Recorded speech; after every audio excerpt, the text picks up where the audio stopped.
Good morning, everybody. Please take your seats. The March 27th Board of Directors meeting is called to order. First, I'd like to ask Michael to introduce our new devices. Thank you, Chair. Board in front of you is a new conference unit. This device replaces your iPad and microphone, combining both into one integrated system and provides an improved audio and visual experience during the meetings. You will still use your white wireless remotes to request to speak and to vote.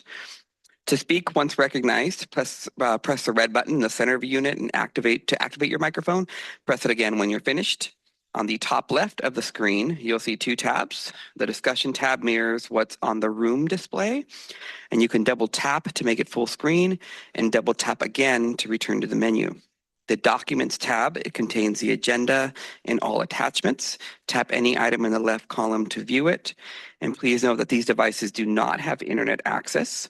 And if you have any questions or run into technical difficulties, our staff is available to assist. Thank you. Thanks, Michael. Everybody okay? Anybody have any immediate questions on that? I think it's pretty self-explanatory.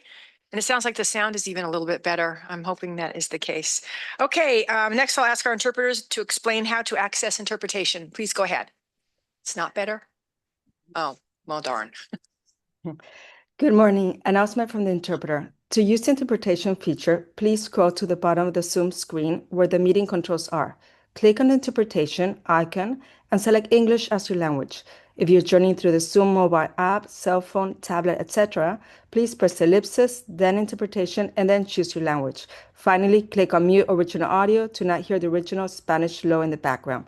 Headsets are available for interpretation. If you're in the meeting room, please check out a headset from the receptionist in the lobby. Buenos días. Aviso por parte del intérprete. Para hacer uso del servicio de interpretación, favor desplazarse a la parte inferior de la pantalla de Zoom, donde aparecen los controles. Haga clic en el icono de interpretación, globo terráqueo, y seleccione Spanish. Si está utilizando la aplicación móvil de Zoom, celular, tableta, etc., presione los puntos suspensivos, luego interpretación y luego el idioma. Si no deseas escuchar el audio original en inglés en el fondo, por favor seleccione Mute Original Audio, silenciar audio original.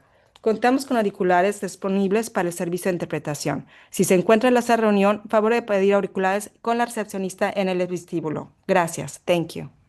Thank you. Now I'd like to take a moment to acknowledge the land that we call home. The tribal nations of the San Diego region have historically faced injustices. We acknowledge the harmony that existed between the land, nature, and its original peoples who have since endured displacement, persecution, and systemic oppression. We pay our respect to the unceded territory and homelands of the 18 tribal nations in our region, the most in any county in the United States, from our 4 cultural groups, the Kumeyaay, the Genyo, the Liseño, the Cupeño, and the Cahuilla.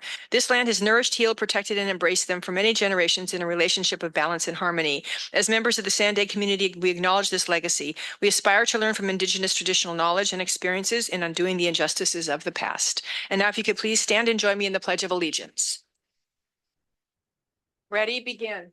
I pledge allegiance to the flag of the United States of America and to the republic for which it stands, one nation, under God, indivisible, with liberty and justice for all.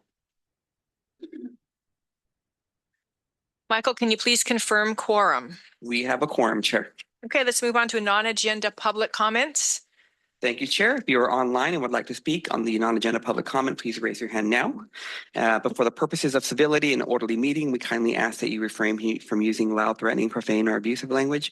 For our board policy, the amount of time allowed for each verbal public comment is determined based on the number of agenda items, the complexity of those items, and the number of persons anticipated to offer comment.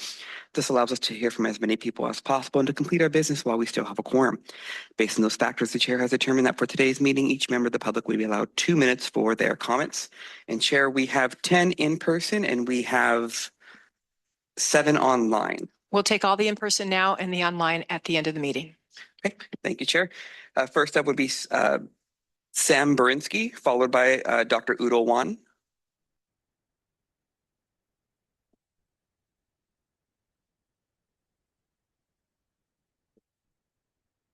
Is the mic on for the podium? Thank you. Hello, my name is Sam Berinsky. I'm here in support of the Undercrest Canyon alignment for the Del Mar Rail realignment. The Del Mar Rail realignment is vital to the entire Southern California region, and it is very important that we focus on the fastest alignment. By focusing on any other alignment, we're going to add millions of minutes delayed for the trips that people take every year on the rail alignment. And we need to support one option, and this is the best option. It has the highest capacity, it is the safest, and it has the fastest speed. We must support an undercrest canyon alignment. It has very minor impacts in Del Mar, and it will benefit millions of Southern Californians. It is vital that we pick this one. It has the straightest alignment, which improves travel times, and it is the best alignment. Thank you so much. Thank you. Next, we have Dr. Udo Wan, followed by Truth. Good morning. My name is Dr. Udo Wan, representing Surfrider Foundation and our Climate Action Program. I have participated in several SANDAG climate action stakeholder outreach meetings organized by Ann Bethis over the past couple of years, focusing on reducing greenhouse gases and vehicle miles traveled. In December, I addressed the MTS Board of Directors, expressing my concern about the inadequate parking for trolley riders at the Nobel MTS garage. While many floors remain empty for retail patrons only, there are over 300 unoccupied retail spaces in the structure and hundreds more open spaces at ground level outside the structure surrounding the retail businesses. CEO Kooning of MTS acknowledged that this issue was the #1 complaint by MTS riders, stating that MTS was not involved in the negotiations with La Jolla Village management during the Blue Line development. SANDAG underestimated demand. Now La Jolla Village management has not been willing to provide more spaces. I understand that SANDAG and MTS are currently in talks to make changes. If SANDAG holds an easement for the structure's footprint and negotiations fail, would eminent domain be considered as the next step? The taxpaying residents of San Diego County want to contribute to reducing vehicle miles traveled and decrease greenhouse gases and minimize adverse effects to our ocean and environment. I chose to speak in person, hoping for a more effective and prompt response to address these community concerns. Thank you. Next is Truth, followed by Parita Javier.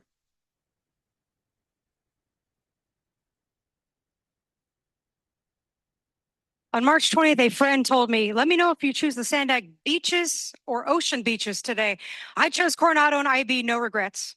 But I heard that you guys talk too much. Manuela was a bad actress as always. Minto got a standing ovation, and that politics was at least temporarily set aside. The agenda looked like it could have been a one-day event. Do you guys think you deserved a 2-day taxpayer-funded vacation when the last meeting was completely mismanaged?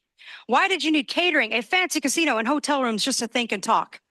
That undeserved event was completely unnecessary spending. Even if the tribe had offered the venue for free, it should have been rejected out of conflict avoidance and the appearance of overspending. Just to prove how very little has changed at SANDAG since the corrupt Gallegos or Hassan eras, this is from the year 2015. Questioning SANDAG's 3-day retreat in Verona, arguing that the remote meeting is robbing residents of public input. It's really inaccessible to get to unless you do have your own vehicle. I brought their concerns to the board members. There's never a perfect place to have everything. This is certainly a facility that's not that terribly hard to get to. The retreat cost roughly $25,000. That was 11 years ago, and yet the only difference is that last year's retreat cost over $50,000. For you out-of-touch career politicians, having a transit route nearby does not ensure transit access. If I had wanted to arrive to that venue by 8:30 a.m. from the city of El Cajon using transit, I would have had to leave the day before and pay to stay the night. If I had wanted to leave by transit, good luck, because there's only a few bus routes in the late afternoon outside in the unsheltered 100-degree weather. This is the second year in a row where public transit access was not actually feasible. And not having remote access is a direct discrimination against the backcountry areas and against all low-income people. Not to mention the smoking casino venue exposed people to harmful cigarette emissions and excluded access to those under the age of 21. The 2024 retreat was still a corrupt time, but at least it was accessible and humble in the most southwesterly eclectic coastal utopia. And by the way, I hate that timer. It's too small. Next is Parita Javier, followed by Cesar Javier.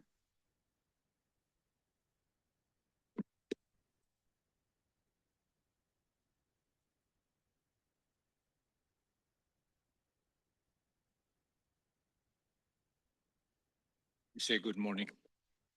Good morning. Dear Uncle Sam.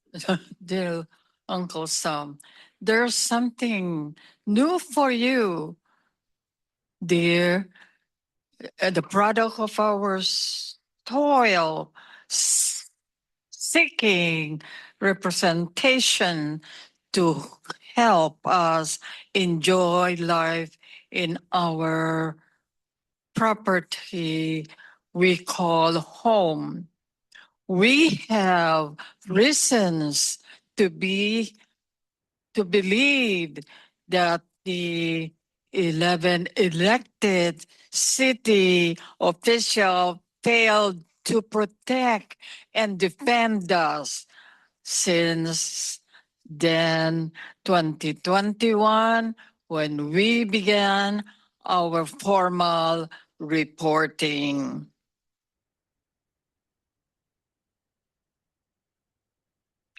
We were and are and will be heard as the home occupation, business name, type, non-metallic, mineral, product, manufacturing, aka ceramics, pottery with kiln, located, constructed, even altered, operated in a central zone committee since 1984. We learn from our quiet engagement. Thank you. Your time has expired. Next is Cesar Javier, followed by Catherine Rhodes. Thank you, Uncle Sam. Our question is, who will protect us? Councilor Lacaba, Councilor Moreno, Councilor Lee, Councilor, 11 of you, particularly the mayor. Sir, who will protect us now? Our niece laid her limbs, life for us. Can you not protect us, Councilor Lacaba, sir, and the rest of the 11 elected officials? We knock at your doors. We engage in person. Some even hug us. Some even promise to reach out air pollution control district, only to find out that the agency, Air Pollution Control District, does not mean its business clean air for everyone now. Look at the church. The focus is the director is in charge of the permit collection fee. The governing board member will take charge of the rule that are vintage, rule that doesn't change, rule that is inadequate, ineffective, inefficient. Mama Aguirre perhaps know it now.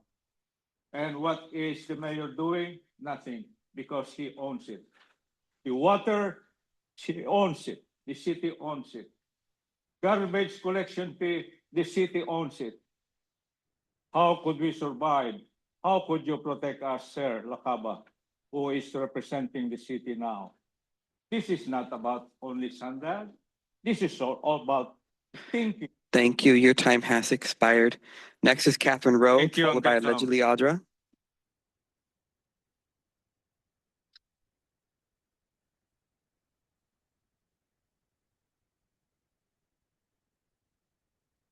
Hello, Catherine Rhodes, and for Supervisor Gary, I hope you help them with your consumer protection things.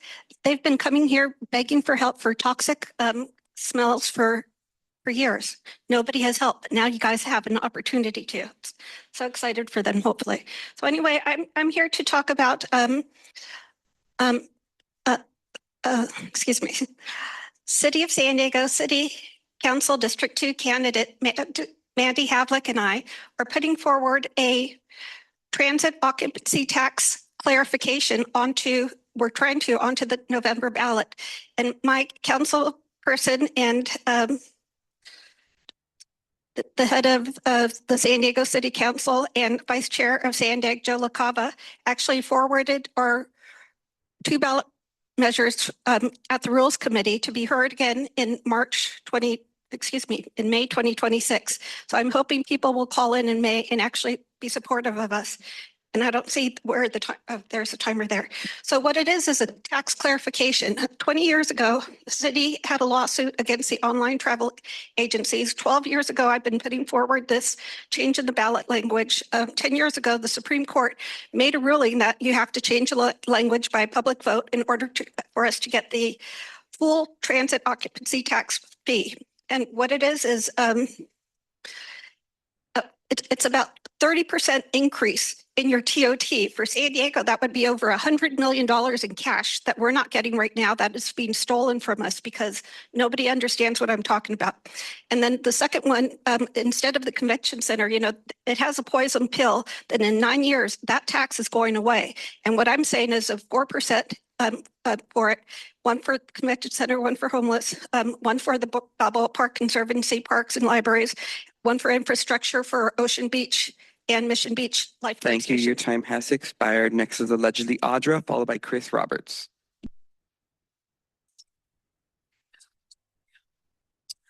Yes, I'm going to continue to insist that you guys look into geoengineering, weather modification, cloud seeding, all of the things that are manipulating the weather. It's weather warfare, and it's very toxic to us, the air that we breathe. And if you guys really went and looked at that, it would terrify you to see what is actually being sprayed upon us, your children, your family, your friends, you. It's very concerning that you guys don't care about that. And I'm going to continue to talk about it until we have some kind of presentation on this to show what's really happening to our weather, to the skies, to the climate, with all the GHGs that you guys are doing. I think you even need to do a study on lithium batteries and the toxicity of that, and trying to implement a bunch of electric vehicle infrastructure that emits immense amounts of radiation. This is a huge public health and safety issue that you guys are refusing to acknowledge or address.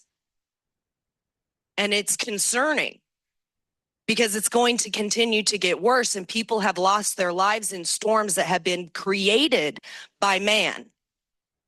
It's not hidden, it's right in front of us. You can go and look at it. So it would behoove you guys and all of us to bring some kind of forward a presentation about it, because then you guys could really concentrate instead of trying to change our behaviors, get us out of our cars. You could make the roads better. We could put graphene in roads instead of our bodies to make them stronger and last longer and different things like that. But you're more concerned about controlling the people, and it's very dangerous. So I would encourage you guys to do that. And whether you do or not, I'm going to continue to bring more information about it so that the public is aware of what you're refusing to acknowledge. Next is Chris Roberts, followed by Mark. Good morning. I'm a volunteer for San Diego 350, and my comment today is about the Low-San realignment through Del Mar. San Diego 350, in coalition with Californians for Electric Rail and Ride SD, support the Under Crest Canyon UCC alignment. UCC will improve speed, capacity, and reliability on the Low-San corridor, preserve safety as well as speed by maintaining a straight alignment and avoiding tight curves, minimize disruption to Del Mar neighborhoods and the surrounding environment by routing trains underground rather than through open air, preserve the option for a Del Mar Fairgrounds station, which will significantly reduce congestion. UCC is superior to all other studied alignments regarding safety, reliability, and environmental impact. UCC is compatible with electrification. Electric trains can run in tunnels given sufficient tunnel clearances. Now, the proponents of the newly proposed Northern Yellow Line, NYL, claim to be seeking a safer, less disruptive solution, but their concerns are not based in fact. NYL does not improve on the UCC alignment in any meaningful way, and in fact is inferior in several key areas.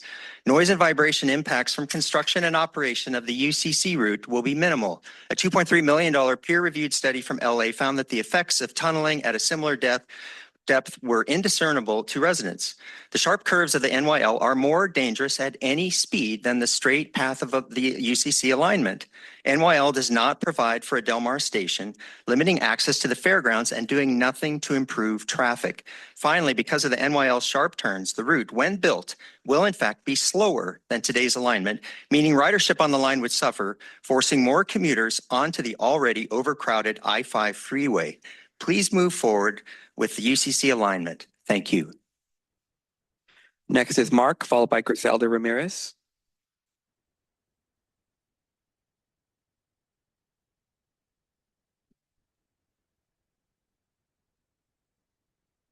Yes, city government. Mark, yes, city governments used to pay for highways entirely from tax revenue with no bank loans. But South Bay Expressway LP obtained the rights to SR 125 in Chula Vista through a public-private partnership. The project was developed under California's AB 680 legislation passed in 1989, allowing the private developer to raise capital and construct the road in exchange for a 35-year toll concession. What a scam. The California Jobs Plan Act of 2021 aims to enhance workforce development and environmental sustainability by updating funding guidelines for the Greenhouse Gas Reduction Fund, a fund every South Bay driver has been told for on the 125. Here's the scam. The Greenhouse Gas Reduction Fund was established by the Inflation Reduction Act of 2022. The fund aims to ensure that environmental justice and community-based organizations have decision-making power in how and where the GGRF is deployed, supposedly benefiting low-income or disadvantaged communities directly. The GGRF scam benefited poor communities so much that in December 2011, SANDAG purchased the toll road franchise from South Bay Expressway LP, supposedly aiming to reduce tolls and improve mobility in the region. The concessionaire's financing for the project included $340 million in senior bank debt, $140 million subordinated TIFIA loan, and $130 million in private equity. The bank debt was provided by a syndicate of 10 banks and carried a term of 18 years. South Bay Expressway LP was originally owned by Macquarie 125 Holdings Incorporated, which is a global financial services business, and Macquarie Infrastructure Partners. That's right. Your highway was owned by a global financial services business and a leading infrastructure investment platform. City governments used to pay for highways entirely from tax revenue with no bank loans or interest. But you people did nothing, waiting for these elected officials. No more investor profit and bankers' interest. Thank you. Your time has expired. Our last public comment for this first half is Griselda Ramirez. Good morning. My name is Griselda Ramirez, and I'm a senior partnership consultant with California Consulting, the state's largest grant writing company. And today, we would like to introduce you to California Consulting and our work. California Consulting has been in existence for 22 years. Our grant writers have written more than 1,700 grant applications that have been funded for our clients. We have over 250 clients across the state composed of cities, counties, school districts, and special districts, and other public agencies. Our clients in the city of San Diego, in San Diego County, include the County of San Diego and the city of El Cajon, as well as Lemon Grove. The school district, we're exclusively a grant writing company and are not lobbyists. We primarily write large federal and state grant applications. Our team also conducts grant reporting and grant administration. In post-award compliance for federal and state grant applications, we work on grants for public works, police, fire, parks and recreation, community development, economic development, and many other areas. Roland and I are here locally in San Diego, and we'll pass out information and stick around. Please do not hesitate to contact us if we could be of service for your city. Thank you again. That's our last in-person public comment. For the comments towards the end, the non-agenda public comments, just the names that we'll take at the end: Leif Gensert, Guthrie Leonard, Blair Beekman, Dominic Bundinelli, Will, phone number 1415, and Kina Bramlett. Thanks, Michael. Any non-agenda member comments at this time? Oh, yeah, Mayor Minto. Well, good morning, everybody. I'm not sure if anybody has seen, Mario, I don't know if you've seen this Assembly Bill 1557. It has to do with e-bikes. Has anybody seen that? Or this was introduced by Pappen for this legislative cycle. And what it does is it redefines what an e-bike is, class 1, class 2, and e-motos. And it's, from what I understand, it's being supported by Bosch Industries.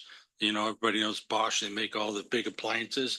Well, people don't know, but they're very much into the e-bicycle business also. And they right now corner the market on all e-bikes that go up to 250 watts. And so this bill reduces all e-bikes to 250 watts. And the idea is that it'll put almost every single e-bike industry in California out of business and make it fines up to $15,000 and $50,000 for each person who is riding a bicycle that is an e-bike that is produced after 2027. And that's pretty heavy fines for anybody. Now, I do ride one of these bikes, and the difference is for a lot of people, 250 watts, for instance, a guy my size or my buddy who weighs 400 pounds, an e-bike doesn't do anything for him pretty much because you can't go up a hill. I have a hard time on long inclines. And so it's going to change what a lot of people in our county are looking at as far as e-bikes. The only good thing about that bill is it reduces the maximum speed to 16 miles an hour. And then changes some of the ages of people that can ride these bikes. So I think we should be looking at that, Mario. If Mario's not here. Don's here. Oh, I guess I could look down that way, right? Find the way. There you go. And so that way, maybe you can bring it back and see what it does to any of our kind of infrastructure planning for the future. Because quite frankly, if you reduce the number of bicycles by several 100,000 on the street, what do we really need a bike lane for? We'll have staff look at it and it will come through the executive committee. Great, thanks. I think every one of us around this table are interested in e-bike legislation because of the pros and cons that we see in our own communities. Supervisor Aguirre. Thank you, Madam Chair. I have more a question than a comment, and it's relating to one of the commenters that talked about the parking up in UTC in La Jolla. I know you might not have that information in front of you, but I am interested in learning more about the suggestion of the easement and increasing the number of parking spots for transit riders, and if that's a time-sensitive matter. Yes, we know that the parking is somewhat impacted at that station. We do have, a bright note on that particular line is that the Claremont parking should be open relatively soon now, which will create an additional, I think it's about 100 spaces at a different location, but it might, help somebody, who's coming from a different direction, have a different place to park. But in terms of discussions on what's going to be done at the Nobel station itself, I believe SANDAG and MTS are working very closely together on, the issues of the need for additional parking. Could I get more information once that's available? Yes, for sure. We can follow up with you. Thank you. Thank you. Councilmember Gasterland. Yes, I'd like to follow up on Mayor Minto's comments on e-bikes. So I commute by e-bike. I'm intimately familiar with my e-bike and what 250 watts and what 16 miles per hour assistance cap. It's not a speed limit. Bikes can go faster than that, what this means.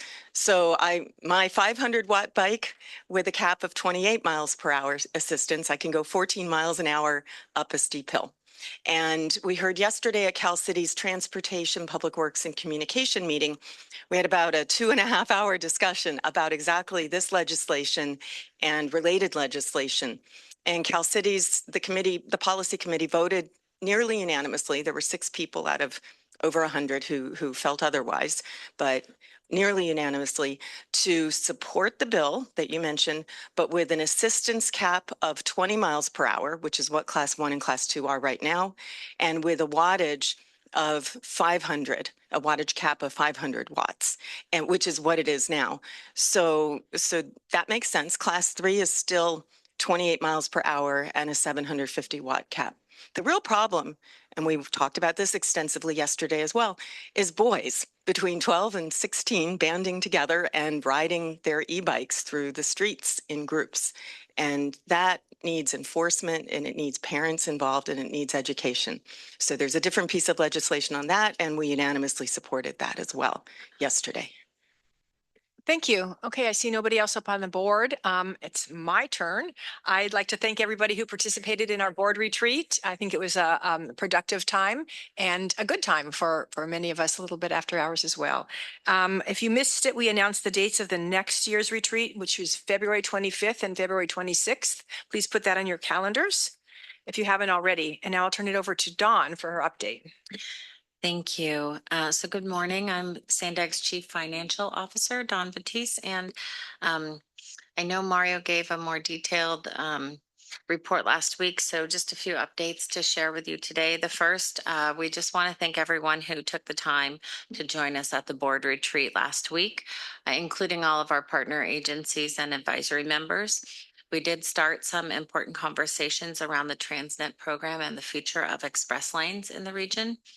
And these will be some policy discussions for the board to continue to explore through the rest of the year. You've heard Mario mention the Big Four metropolitan planning organizations. We call them the Big Four. It's SCAG, SACOG, and MTC, so the Southern California, Sacramento, and Bay Area regions. Mario met with them on Monday. We're continuing to work on the SB 375 reform bill. And now it is in print as SB 1087. He's shared this with you before, but this is the bill that we have been working on with former Senator Steinberg for the past year. And a couple of the key changes would be extending that time between when we do Sustainable Community Strategy, or our SCS, from every 4 years to 8 years. And we would still do a technical update of the Regional Transportation Plan, or RTP, every 4 years as needed for federal compliance. And this bill would also propose to streamline how we work with Air Resources Board to improve transparency and reduce the significant amount of time and resources that we spend on the technical modeling, so that we could use those resources and funds more towards our project delivery instead, and actually achieving the goals of the SCS. We did meet with your city managers this week. We shared agency updates, debriefed them on the board retreat, had a lot of productive conversations about SB 79 implications in each of your cities. And for those of you who are following, I'm sure all of you are, California's Department of Housing and Community Development, or HCD, issued guidance last Friday afternoon. And we had previously planned to release the map that is required under SB 79, but are now reviewing the new guidance to determine next steps. There appear to be some conflicts between the guidance and current law, so we're having our legal team take a look at that. And we'll continue to keep all your jurisdictions updated. We also talked to the city managers about transition of the Transportation Committee and RPC working groups to task forces as needed. Our first areas of focus are planned to be on housing, technology, and community engagement around the express lanes. And again, we'll keep the jurisdictions updated on that as well. Just one final reminder, our offices are closed on Tuesday, March 31st, both here and at the Customer Service Center. Alrighty, thank you. We'll now move on to the consent agenda. Michael, do we have any public comments on consent? We do. We have 5 in person so far. If you're online, raise your hand now regarding consent. So please, commenters, please limit your comments to items on the consent agenda only. Please state the consent agenda item you are speaking to. If comments are not related to the consent agenda, you will be asked to stay on topic. If you do not stay on topic, you will be muted. So we have 5 in person and we have 2 online. So that's Truth, followed by Catherine Rhodes.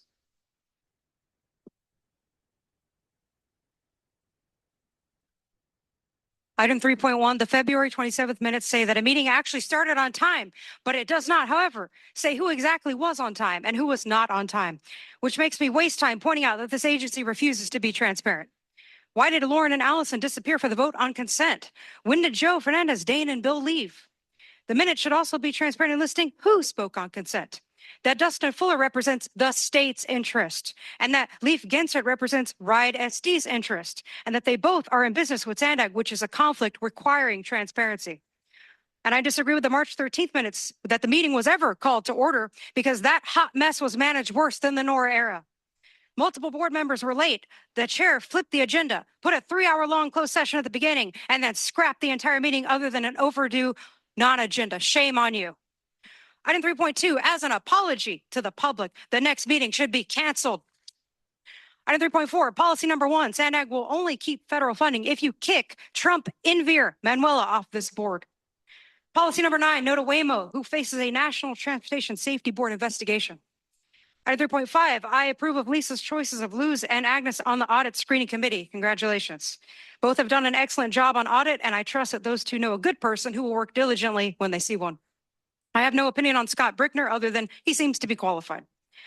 Item 3.6, defund all tolled express lanes and transit lanes, because why would transit lanes on 805 cost $30 million? The $28.2 million Pershing Bikeway is a piece of dangerous empty junk. The $15.6 million fix of Trolley Wall 508 has SANDAG sued the company who built that shoddy work kit. It was only 5 years old.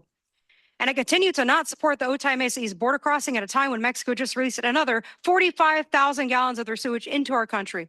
We've gone from 20 parts per billion to now 550 parts per billion of air toxins with zero repercussions. Close the border and stop doing business with Mexico. That's how you solve things. Thank you. Next is Catherine Rhodes, followed by allegedly Audra. Hello, Catherine Rhodes, and I'm talking about Senate Bill SB 958, and I hope all you guys actually talk to the people and say no to it. And what that is the exemption, the CEQA exemption for midway rising.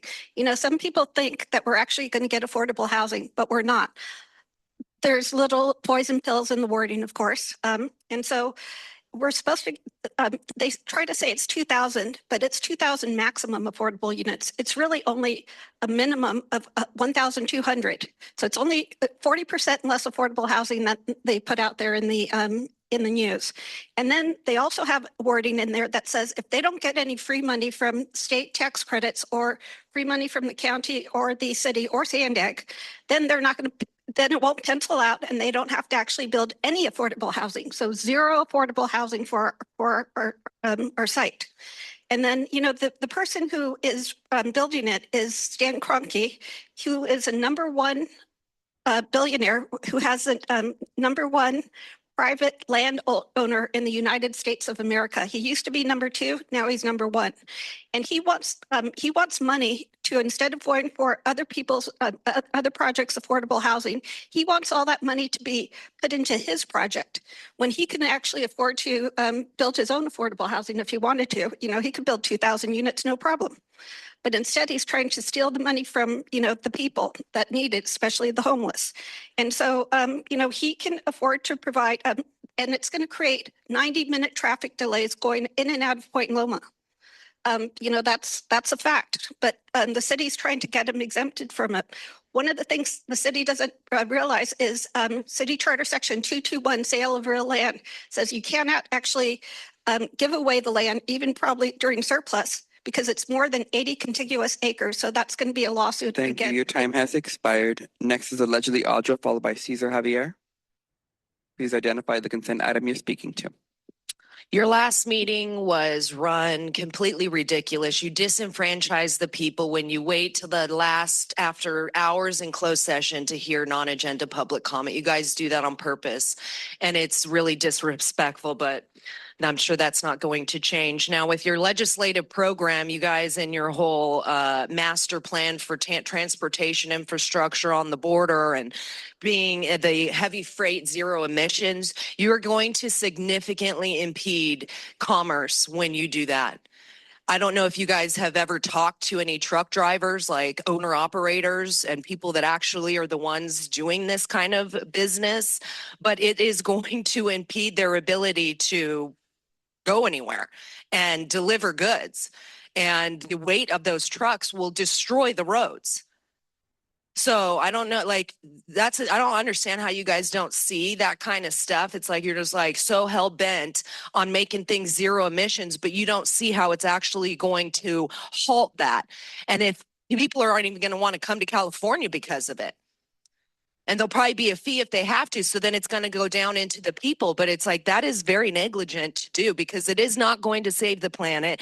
It's not going to work. It's going to make it so that it's really hard to get stuff here. And if you guys really cared, then you would be looking at the cars that come from Mexico and saying that if we have a specific type of emissions testing that we have to go through, then so do they. Especially if you guys see that in that area, there seems to be a lot of pollution, right? Wouldn't that make sense? It's like the things that make sense, you guys neglect to do and refuse to do. And it's just really dangerous that we're even thinking about autonomous vehicles. You don't want us in our cars, but we don't mind having these cars that go through crime scenes and impede like traffic are going to actually help us. It's very negligent. Thank you. Next is Caesar Javier, followed by Mark.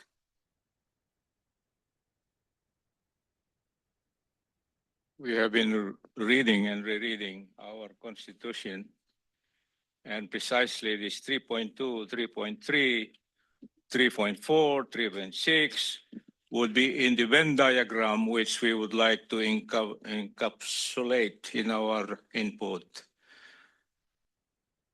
Time has been changing every moment, and we could only pray that there is a policy or ruling we call flexibility to address what causes this and that environmental hazard.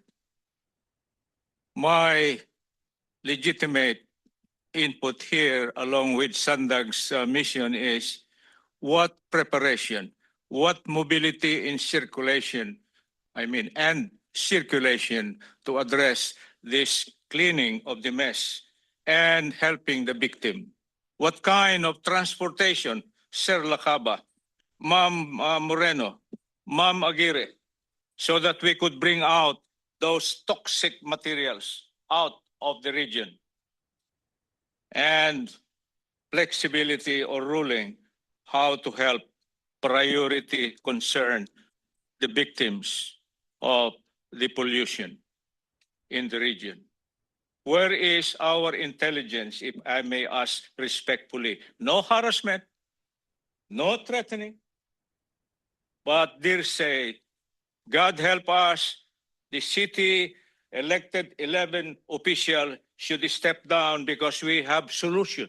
We have presented it to you in the city council meeting, even here, and nobody, they just ignored it. Like our Councilor Rivera, who is planning to be the mayor of city of San Diego. Hopefully there will be a reverse, and hopefully there will be a policy. Thank you. Next is Mark, followed by Blair Beekman online.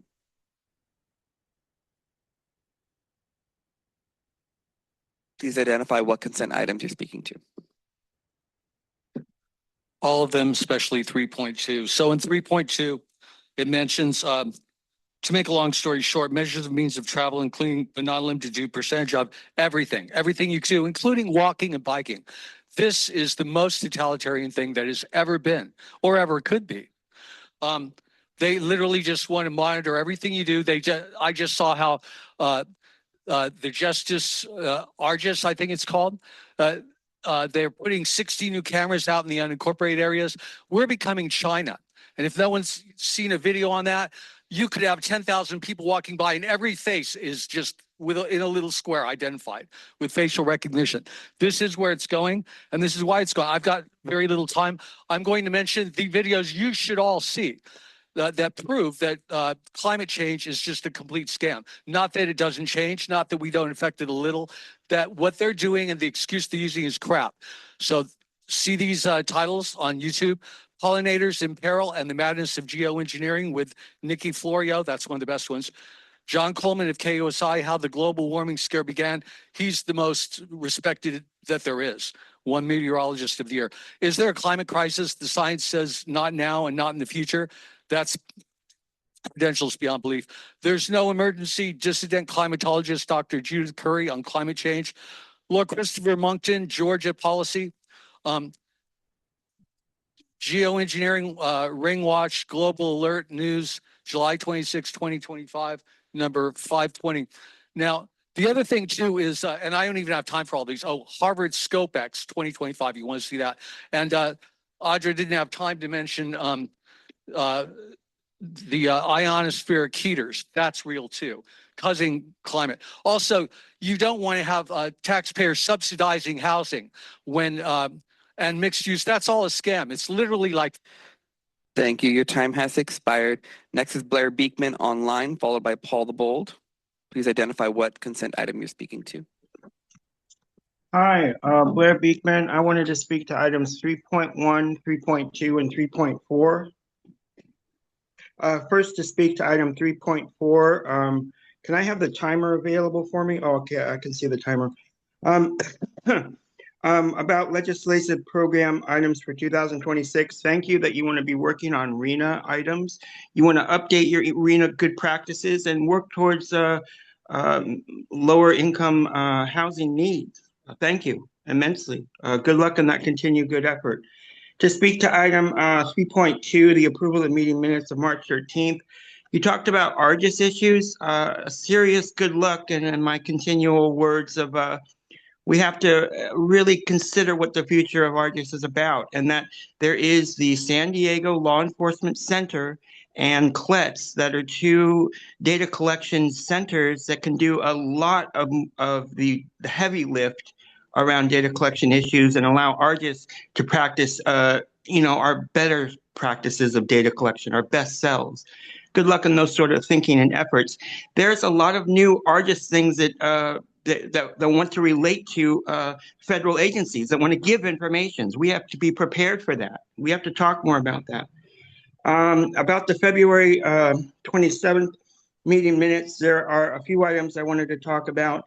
Good luck with flexible fleet issues, that we are actually working together as SANDAG. We're coming together to address flexible fleet and what it can offer different mobility planning. Thank you for that. Good luck in the double track issues. The difference is that the tunneling versus the sharp curve, and how are we going to address those two concepts? What is safer? What is a better way to work? Good luck in those efforts to consider that balance. And the last item is about financial issues. Hopefully I can talk about that coming up. Thanks. Our next public comment is Paul the Bold, followed by our last public comment, Consuelo.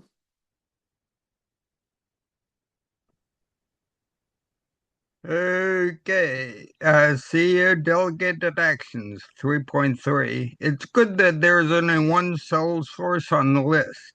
It looks legit, and also like you may be cutting down on these. Great. Not sure why only $1,000 of a completed project with 2106 left was returned. And it looks like $500,000 discount on buying securities and a $600,000 profit on selling them, which is really great news, especially these days. FY 2026 program budget 3.6. It would be nice if this and not the legislative report were right before the annual budget presentations, which would help remind you which programs were ahead, could be delayed, or failing, and a waste to continue. It's a warning that only 10% of the budget that was spent on the Mid-Coast Trolley, only about 50% on I-5 North projects, only about 40% on the Los Angeles corridor, and only 8% on the downtown stopover. This suggests that these important projects are not being worked on seriously. And I don't like it that 60% was spent on the SR-67. That's kind of a low percentage for evac routes. And why only 10% on Delmar Bluffs access improvements? Or does this mean that despite all the rosy talk we hear on the budget, the money just isn't there? The Policy Advisory Committee stuff, 3.2. The ARGIS report mentions several initiatives. no to any cloud-based stuff. Thank you. Your time Well- has expired. Our last public comment is Consuelo.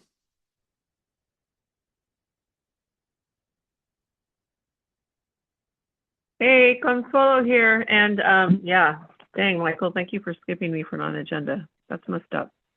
Anyways, okay, because I know there's tons of people who just want to speak here. Okay, so item 8, I'm going to speak on, no more Waymo driverless cars. I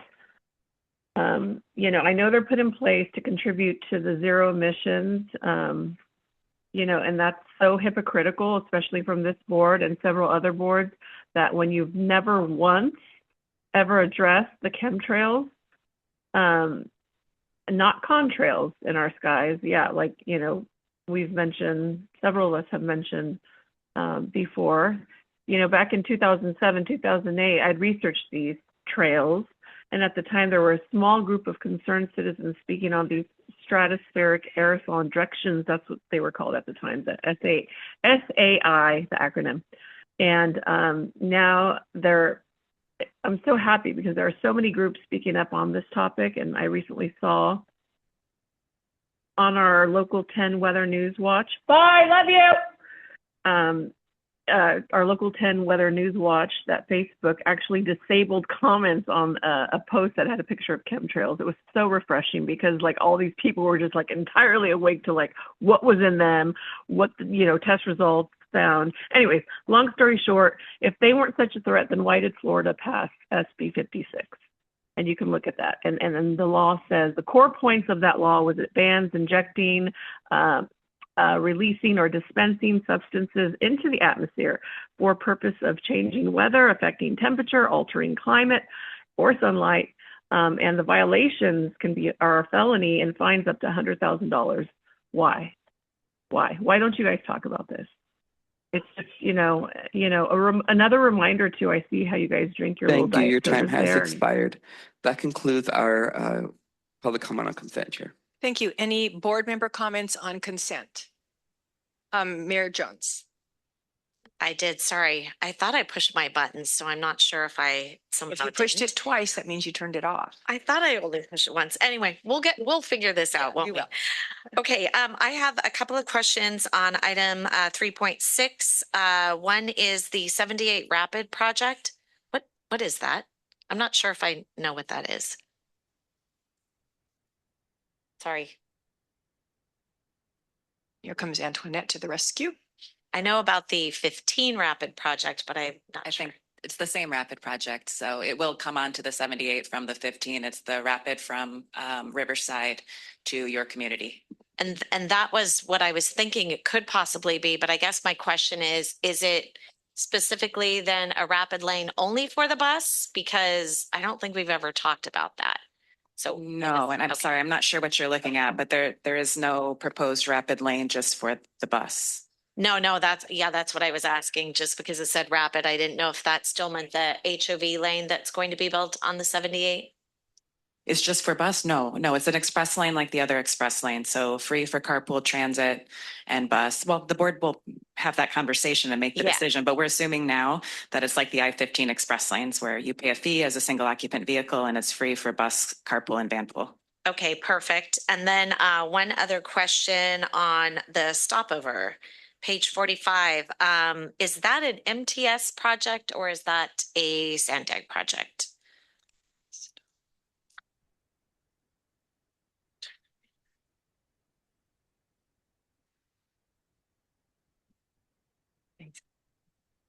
Good morning, David Cortez, Director of Engineering Construction. It's a temporary facility and it's a SANDAG project in conjunction with MTS. So I had thought that we had put that on a pause and then we were going to talk about it again before we moved forward on it, because I just was looking at the funding for part of it. Sorry, I'm like.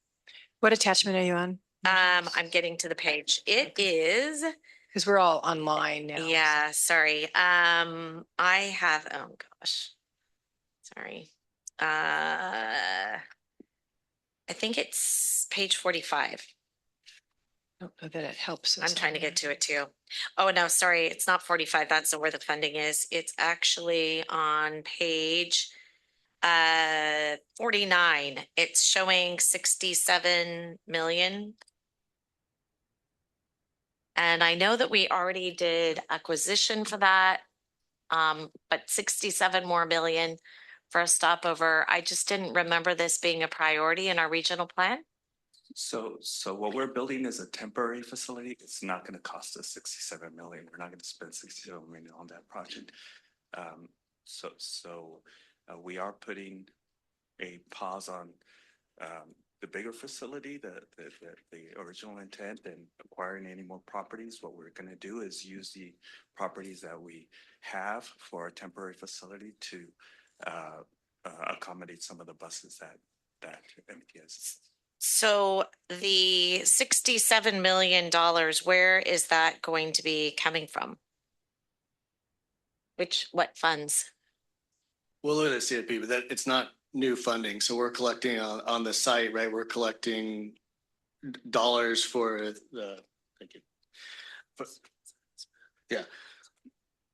That was all part of the previous expenditures of the acquisitions for those properties, right? So it's not new dollars moving forward. Okay, so it's not new allocated dollars. We have 67 million into it to date. Is that correct? Oh, yeah, Okay. it was all the acquisition of the properties. Okay, that was the part. That's why I was thinking it was on a pause, and I was thinking, wait, is this new money? And so, Yeah, sorry, I just found this last night at 11 o'clock when I came home from my meeting. So I'm sorry. I was just going through and I went, oh, I gotta figure this out. Okay, so it's money that's already been expended. So we're not allocating anything new.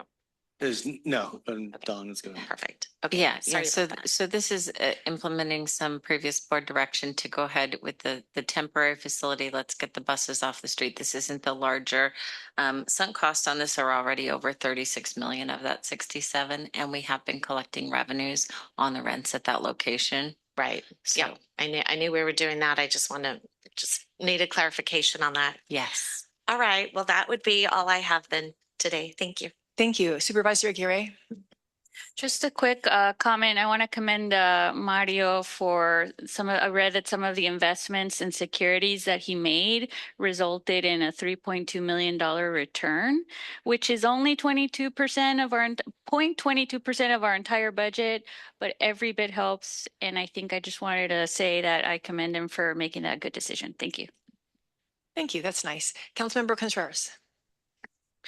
Thank you. Yes, I just wanted to speak on item 3.4, which is our 2026 legislative and policy programs. One of the things, first, thank you so much to this board and to staff for putting these priorities together. But I do see something missing, and that's the fact that the Lausanne corridor is part of STRACnet, which is the Strategic Rail Corridor Network that the Department of Defense has called out how important and critical the Lausanne corridor is. And I do feel like it would be great to add some kind of language where we're wanting to receive federal funding for the modernization of Lausanne so that it can continue to be a critical transportation corridor for the Department of Defense and STRACnet.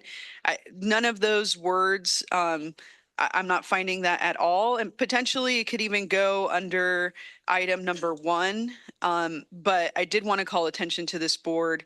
I think that we should be utilizing that language to ensure that we can streamline with the federal government, the Department of Defense, for this incredibly important network, not just for our community here, but for our entire nation. So that's about it. Thank you. Thanks. Hannah?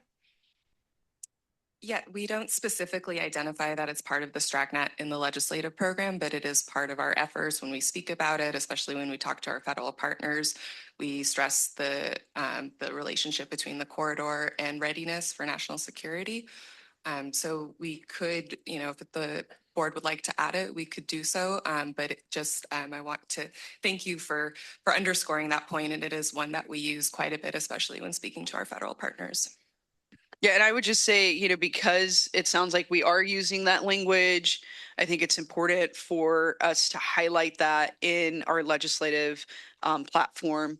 And so if the board would be amendable to that, I think, you know, staff has a good idea of how to integrate that language into the legislative policy and programs. And I, for one, would be totally for moving forward in that direction. But I'll leave it up to the board to see if that's something How that about the you make board. that as a form of a motion to approve consent with the addition of the language to call out StracNet and the Lausanne corridor as part of our legislative priority? I think it's number 1 in there. You think we can add that language in there, Hannah? Yeah, we could put it in one. There's a couple places where we could put it Okay. to underscore the. All right. And importance. so you're good with leaving that to staff to do? Yeah, 100%. And I will just go ahead and make that motion, Chair, that you so thoughtfully laid out for the board. And thank you so much. Great. May I have a second? I'll go to Mayor Sanchez, who's next on the board. Would you like to second that? If you can push the button. Actually, I would like more time to consider that because I know right now there's a lot of state mandates that are tying transit to or housing to transit, even without really digging deep into whether or not it makes sense to do it during it on certain places. So I would like to. I was actually going to move approval of the consent items, and maybe we can make sure that there are no issues that would be coming up. Specifically, and I don't want to put words in your mouth, Councilmember, it's that you're looking at for the Lausanne realignment, that sort of thing on the Lausanne corridor, or what are you looking for specifically? That's usually what we speak about is when we're with our federal partners is we have some real needs on that Lausanne corridor for safety. And of course, we always mention how important the StracNet connection is. So I don't think it's like adding any stations or anything like that. That's not what the feds would do. That's not kind of part of it. Yeah, I can offer clarification if it helps. Sure. I'd rather have staff do that. Okay. Yeah. Well, if I could just say that this has nothing to do with SB 79 or anything like that. It's something that. Well, I'm not talking about just SB 79. I'm talking about StracNet though. Yeah, I get it. Could we have a motion maker? Why don't we let her just state what her motion is? What's your? If you could just clarify, maybe add some qualifying words in there. Could staff answer that question that was brought up? The corridor is designated as part of the StracNet. So whether we enumerate that in our discussion about how we pursue federal funding or not, it just is part of the StracNet. So it is something that our federal partners often reference and the importance of the corridor. When we talk about it, seeking funding for grants, we talk about the importance of using it to serve our military and our ports. So it is, I don't think it would fundamentally change the way that we talk about the Lausanne corridor, but we're happy to add it if it's the board's pleasure. Okay, may I have a second to the original motion, please? I'll second it, please. Okay, thank you, Mayor Duncan. All right, and your concerns are noted and shared, but I don't think that this would add to any issue that we share personally. I'm just being really cautious now. I understand. Everything we do now is double talk, triple talk. Yeah. Got it. Okay, well, I will now call for the vote because I don't see anybody else up on the board. Okay, please use your devices.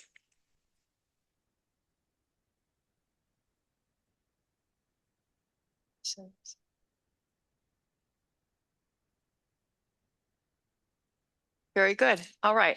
We will now move on to our report. Excuse me. I'm going to turn it over first to Dawn. This is the budget item. Yes, thank you. So today we're here to present the draft fiscal year 2027 annual program budget. But I want to, before we get into this, note that, for a draft to final, given that there are a number of pending actions and decisions the board needs to make, we are going to be taking a conservative approach to the budget and we'll be reducing the revenues for ARGIS between the draft and final budget. And once we have a better idea of what those revenues will be, we can always make additional adjustments. This doesn't preclude or presuppose anything the board may choose to do, but rather it provides us with some flexibility moving forward. So today, the team is here to present again the draft budget and the expected timeline through May of this year, when we expect to present the final budget to you for your approval. Over the last several months, the project managers, directors, leadership team have been working on developing the budget. Obviously, a significant amount of work goes into development. As you are all aware, in your local jurisdictions, this can be a long process. The budget's been carefully assembled to align with federal funding guidelines, ensuring compliance while advancing our critical regional transportation projects. It reflects feedback that staff received from the board of directors throughout the current fiscal year, including the project prioritization discussions. A key part of the budget process is submitting the annual program budget to our funding agencies for their review. And this year, the state of California has set May 8th as the deadline to submit the 2027 annual budget. Timely submission of the budget safeguards our ability to program funds in the RTIP, authorize expenditures, and process reimbursements for our ongoing projects. And so meeting the deadline helps secure state and federal funding eligibility for essential projects and programs. I'll now turn the presentation over to Susan Huntington, our Director of Financial Planning, Budgets, and Grants, for an overview of the budget process. Thank you. Thank you, Dawn. So SANDAG approaches the development of the annual budget by first focusing on the projects and programs required by our various mandates and responsibilities. So it's important to recognize the many roles SANDAG plays as the region's MPO, the Regional Transportation Planning Agency, and the Council of Governments, among others. Each of these designations not only gives SANDAG access to critical funding streams, but also comes with specific obligations and requirements that guide our work and how those funds are programmed and spent. So how do projects get into the SANDAG budget? Unlike many cities in the County of San Diego, SANDAG budgets are by project rather than by department. In order for a project to be included in SANDAG's annual budget, it must first be a part of the regional plan. So the regional plan provides the long-term vision for the region and is updated every 4 years. From the regional plan, the board and agency leadership identify which projects to prioritize. We then identify or pursue funding to complete those projects. Once funding is identified for a project or a program in the approved regional plan, it moves into the SANDAG program budget. Finally, the projects are approved in the budget. They move into the Regional Transportation Improvement Program. That's the 5-year near-term investment plan where funds are committed to execute projects and programs identified through the regional plan and the program budget. Projects must be in the RTIP in order for SANDAG to be reimbursed and have access to federal, state, and Transnet funds. All of these documents are reviewed and approved by the board. So our budget operates within a revenue-constrained framework, meaning every expense must be supported by available funding. The proposed fiscal year 2027 budget includes funding from roughly 100 different sources, reflecting the complexity of the funding environment that supports SANDAG's programs and projects. In February, the board received the Economic and Budget Outlook, which included modest upward revisions to both Transnet and Transportation Development Act revenues, driven by local sales tax trends. These updated estimates are incorporated into the draft budget. And while this reflects some positive movement, revenue growth continues to lag behind rising costs. Construction, materials, and project delivery costs continue to increase, which places ongoing pressure on our projects and programs. As the board discussed in November, there remains a significant gap between the funding currently available for projects and the funding needed to deliver them.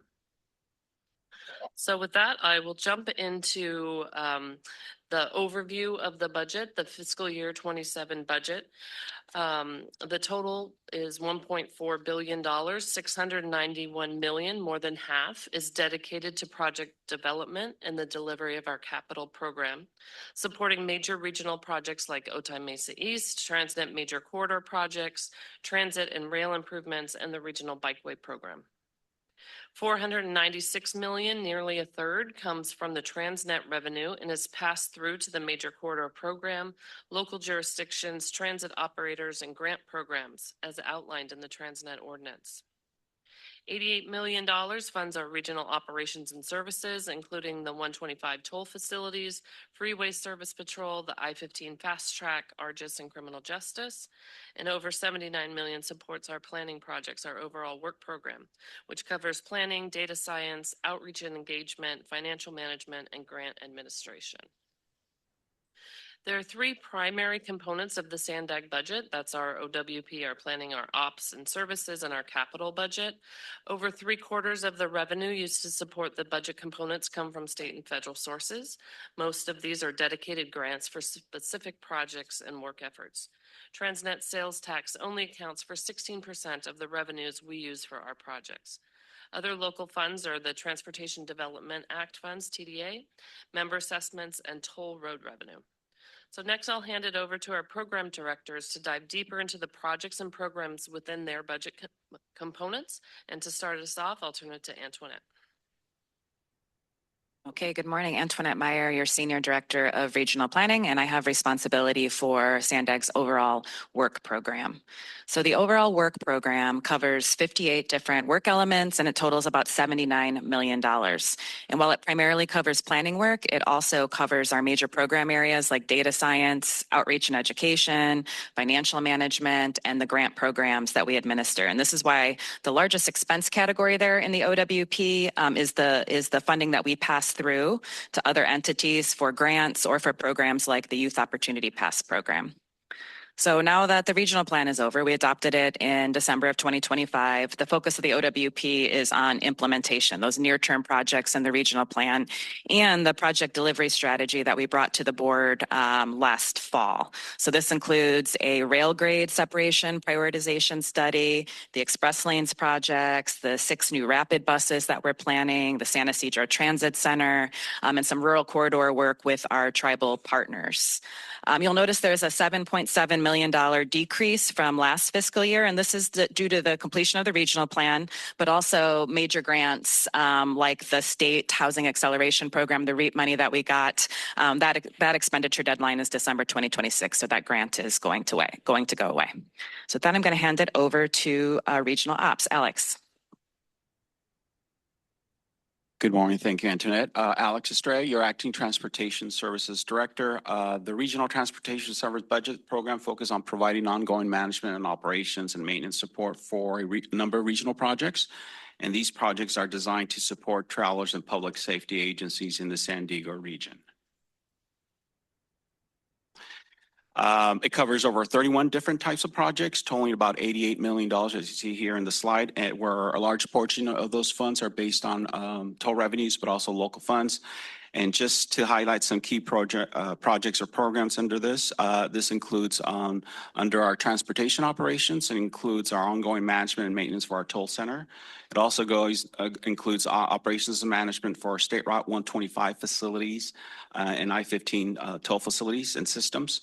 It also includes our Motorist Aid program, and this includes our call box program for call boxes located in the remote areas of the county where there's limited cell phone coverage, and so motorists could use those call boxes to request assistance during mechanical breakdowns. Under that program, we also have a Freeway Service Patrol program, and this program offers our motorists with tow truck assistance for free.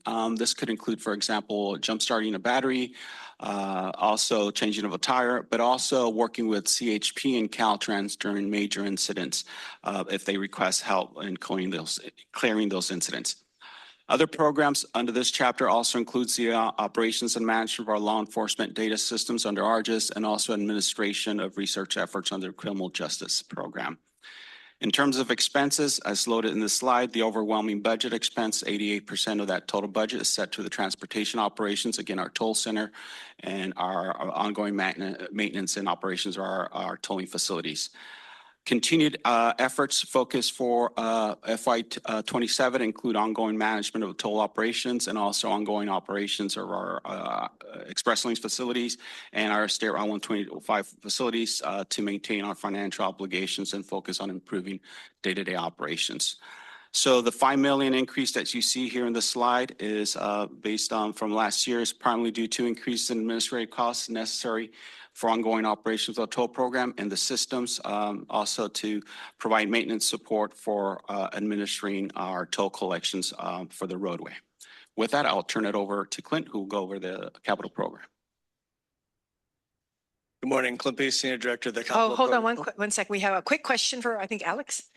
Yeah, a quick question on the freeway services, emergency services. Does the funding still come from the car registration, or where's our funding come from? Yes, it's basically it's imposed to the $1 registration fee for the vehicles. Correct. Okay, just want to make sure that's still intact. Thank you very much. Thank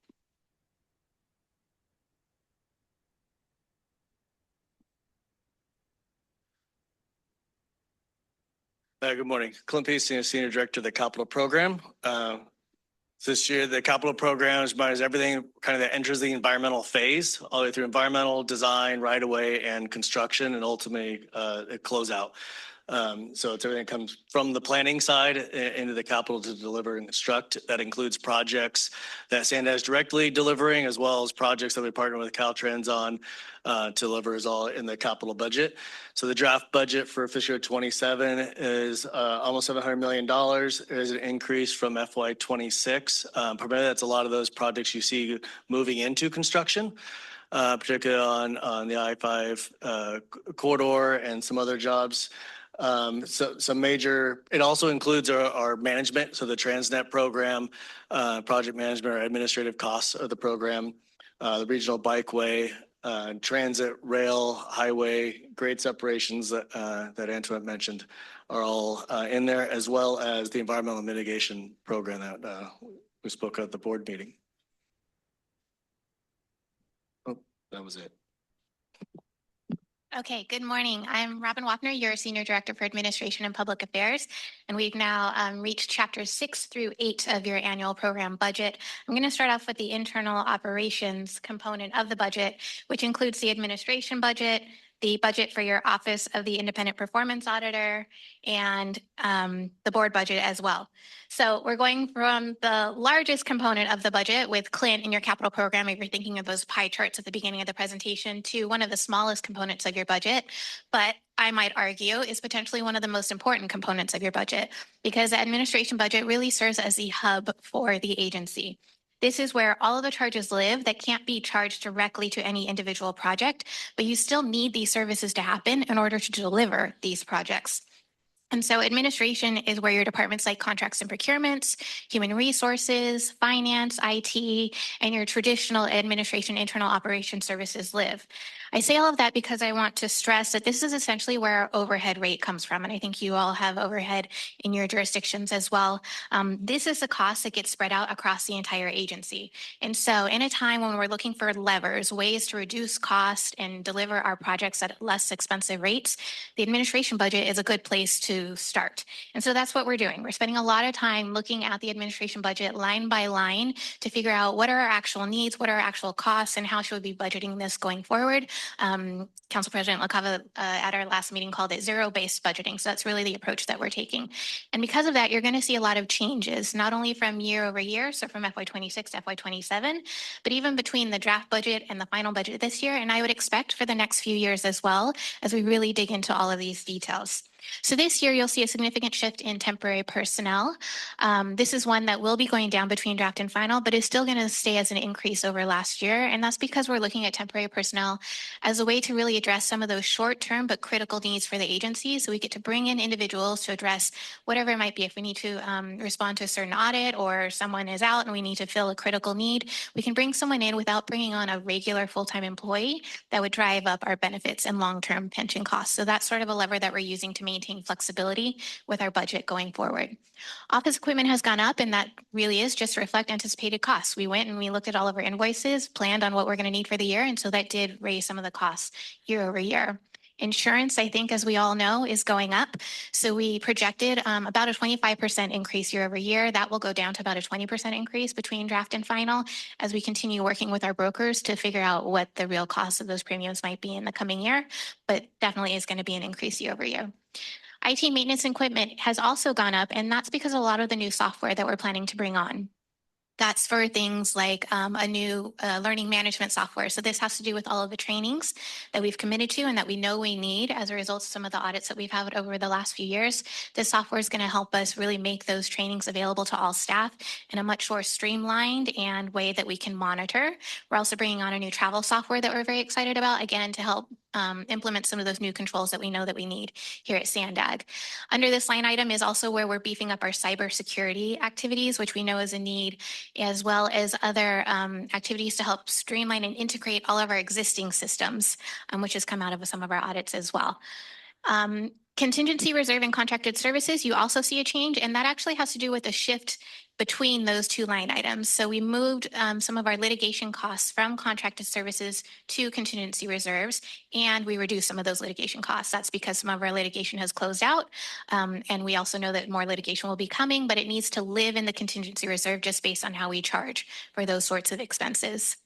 If we, but bottom line, I'll say for non-personnel administration costs year over year, it's a 0.3% increase. So overall, basically staying the same, but a lot of changes in between the specific line items. For the Office of the Independent Performance Auditor, very similar story. They're looking at a 0.9% increase year over year. And again, the bullet points here on the screen just highlight where you'll see some of those fluctuations, but it's all based on actual and anticipated costs based on their current staffing levels. One of the increases you'll see under the IT software license is because they want to bring on a new audit management software system that will help them manage all of the work that they are doing throughout the year.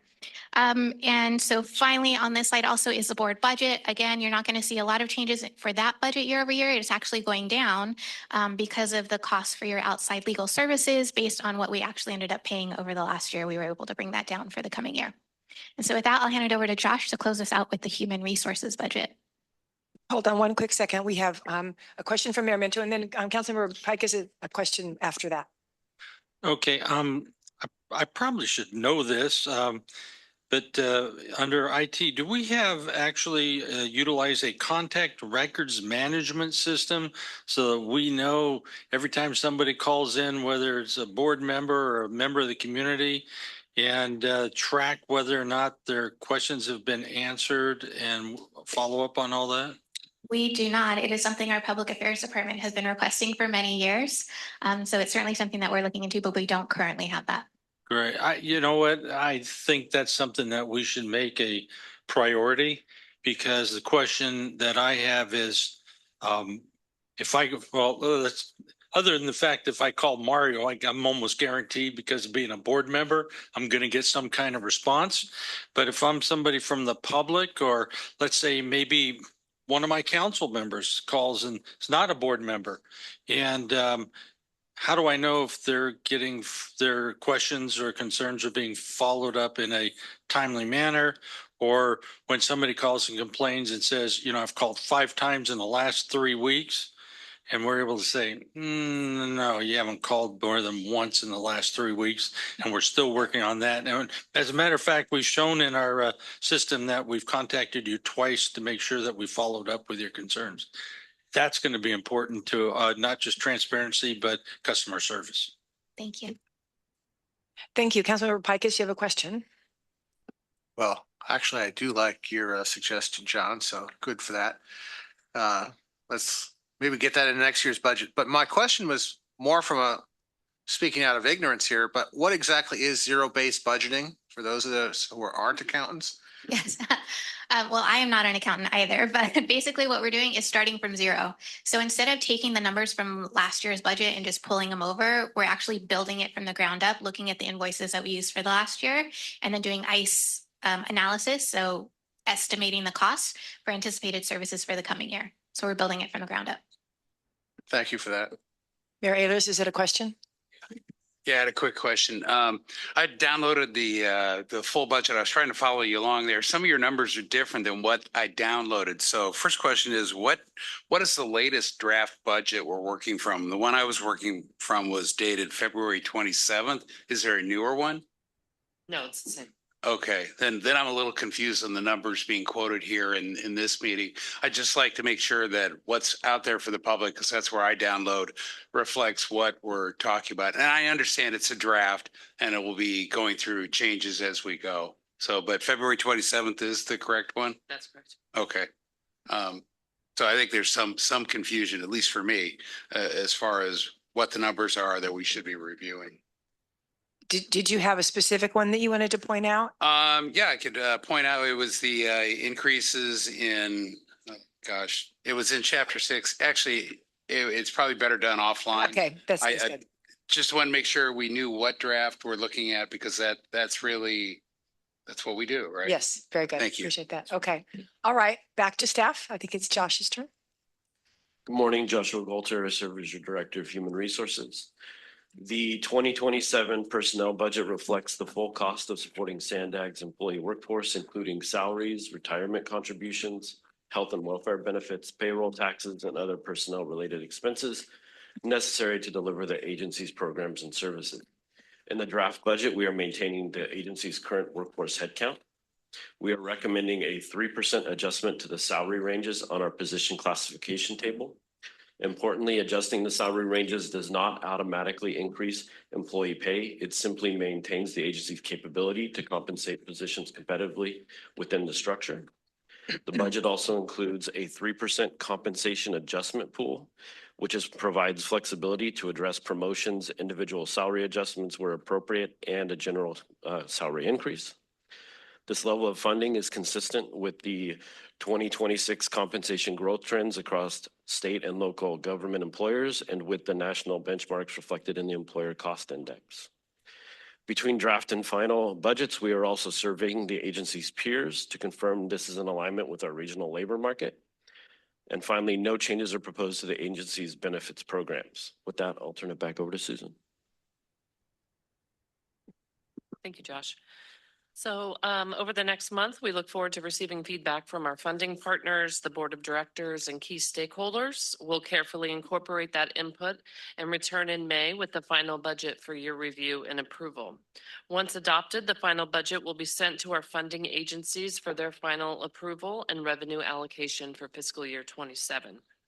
As we move forward, we remain committed to working closely with the board and our regional partners to refine the projects and programs in the budget, ensuring the projects we advance not only align with our regional commitments, but are supported by emerging funding constraints and opportunities. And with that, I'll turn it back to the chair. Thank you. Thanks, Susan. We'll now go to public comments. Michael, how many do we have? Thank you. We have 5 in person. If you're online, please raise your hand now. This is regarding item 4, the budget. So it looks like we have 5 in person and we have 5 online. We'll go with Truth, followed by Catherine Rhodes.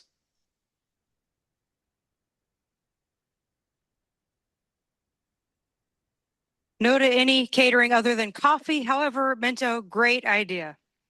Prioritize all Transnet projects sitting in SANDAG hybridation, because why can't highways be expanded for new lanes to accommodate buses, trucks, and bicycles? Is it because it's all a green new scam? As allegedly discussed at the retreat, safety first, safety for public transit, bike lanes, and highways. Also pedestrian safety via sidewalks, repaired potholes, and painted and lighted crosswalks. Also driver safety via joint educational outreach by SANDAG and cities against speeding, drunk driving, and reckless brats on e-bikes. A specific project SANDAG needs to fix is the $14 million slime green bike lane in San Diego on Governor Drive near the 805 entrance that suddenly ends at the gate of a closed private nursery. Obviously, SANDAG needs to implement a tracking system within auditing and controls that, 1, justifies implementing a bike lane via metrics on projected use. 2, continues to track metrics on actual use. To not do so is negligence that results in increased congestion, idling, and GHGs, allegedly. 3, follows up with completed bike lanes so that finished projects are not unused, uphill, disconnected, lead to dead ends, or are dangerous.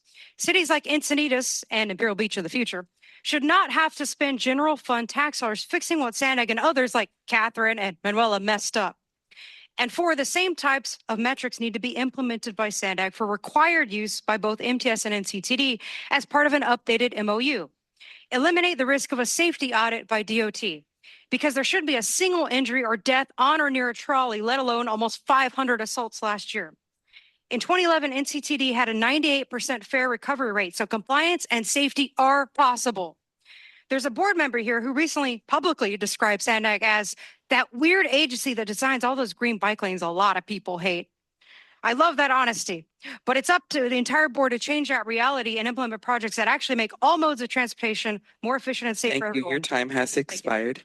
Next is Catherine Rhodes, followed by allegedly Audra. Catherine is not here. Next is allegedly Audra, followed by Caesar.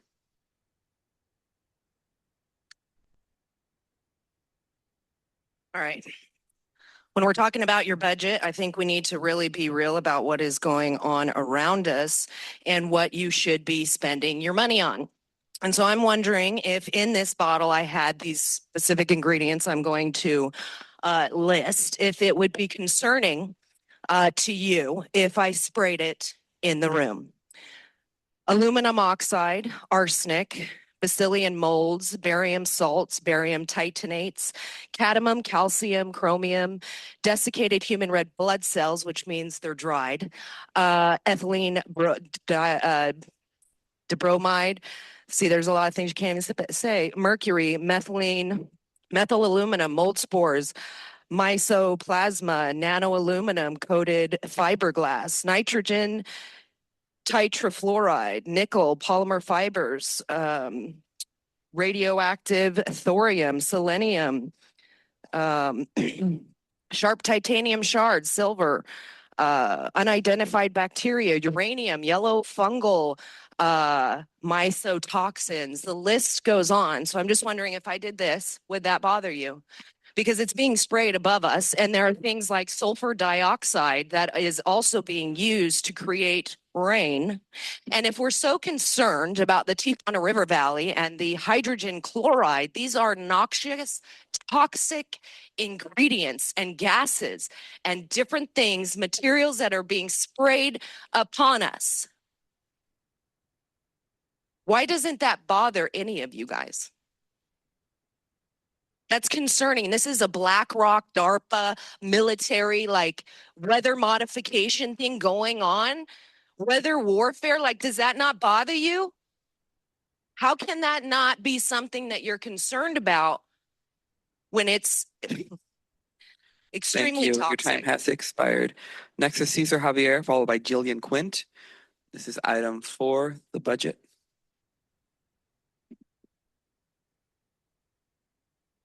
As an engineer, we know how to calculate. As a soldier, we know the weak point of the enemy. And that weak point is you are afraid.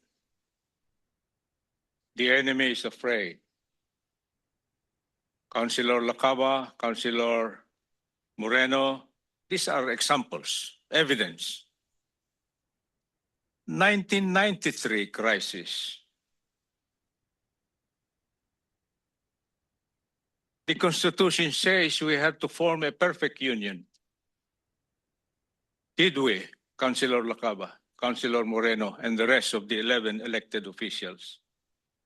We are not here to harass you, but to help you redirect your moral, logical, mathematical, spatial, including your intrapersonal intelligence. Dig up. What is really priority now? What is transit? What is mobility when no one is there, sick and dying, right? Mama Gire? You were young then, and you were suffering from the toxicity in your bedroom. You declared that, sick and dying, San Diegans? What about the dead? Do we have names? We ignore it. We neglect it, particularly the county and city elected officials. Pardon me, it's not harassment. It's not threatening. If you cannot do your job as expected by the public, we are ready. We are ready. We have learned from the University of Life that we can, because we are Americans. Step down now. Thank you. Your time has expired. Next is Jillian Quinn, followed by Paul the Bold online.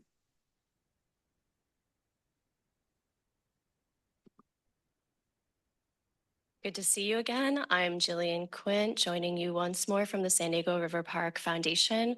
We've appreciated the collaboration with Vice Chair LaCava, as well as the interest from Chair Huebner and CEO Mr. Orso in the status of the West Valley River crossing. Today, I wanted to present the clear next steps as we understand it to be and as requested by the Executive Committee. The vision is a transformative regional link that fills in a critical gap in the San Diego River Trail and Regional Bikeway. This project alone would restore the riverfront for active transit and quiet recreation and can help transform a high pollution, vehicle heavy corridor into a serene, walkable, and functional bikeway for the I-8 corridor, which is experiencing a tripling in population within the next 25 years. Crucially, this is a gateway for the Linda Vista and Midway Pacific Highway communities, which have been historically marginalized and disproportionately impacted by our freeway system. This crossing is a vital artery in the I-8 Kumeyaay Corridor CMCP, connecting residents east of the I-5 directly to the coast and fostering environmental justice in our journey from mountains to the sea. We aren't just looking at the maps, we are experiencing this route firsthand. Recently just conducted a mobility assessment with 32 community volunteer riders. We departed from the Old Town Transit Station, and it was definitely inspiring to envision the trail's potential. But it also really highlighted the stark safety concerns. It was a very intense ride, to say the least. This audit confirmed that the crossing is not just a nice to have, it's a safety necessity. So with funding already at work on the North Side Trail connection to Riverwalk development, the most strategic next step is moving the project to 30% design and initial environmental review. This milestone would build on current momentum and creates shovel-ready status. Thank you. Thank you. Next, we'll go to Paul the Bold online, followed by Mark in person.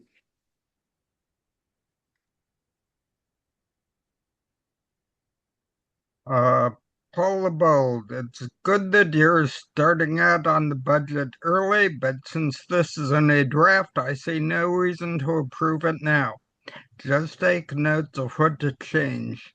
My main concern is that the source of income projections are not realistic.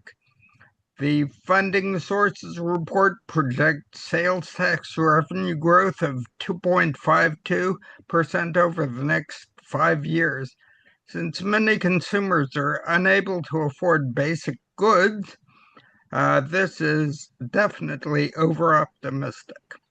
But then you say TDA revenue follows a similar path. It is projected to be flat. This is more likely. It then says state and federal funds are based on formulas, but given they're both being in deep doo-doo financially, I would expect clawbacks, changed funding conditions, perhaps preventing funding from being used for its specified purpose, or just money not being there when needed. Revenue is likely to decrease. As for other revenues and grants, there will be a competition for critical needs like food stamps and such programs versus transportation.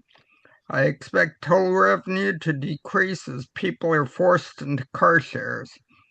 The staff reports $858.8 million total for FY27 represents a 19% increase over $718.1 million in FY26. This is simply not reasonable or sustainable.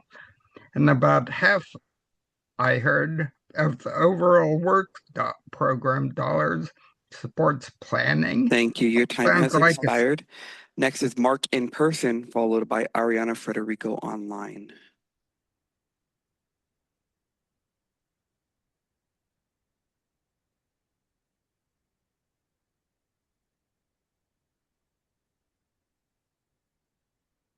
This thing there, Mark.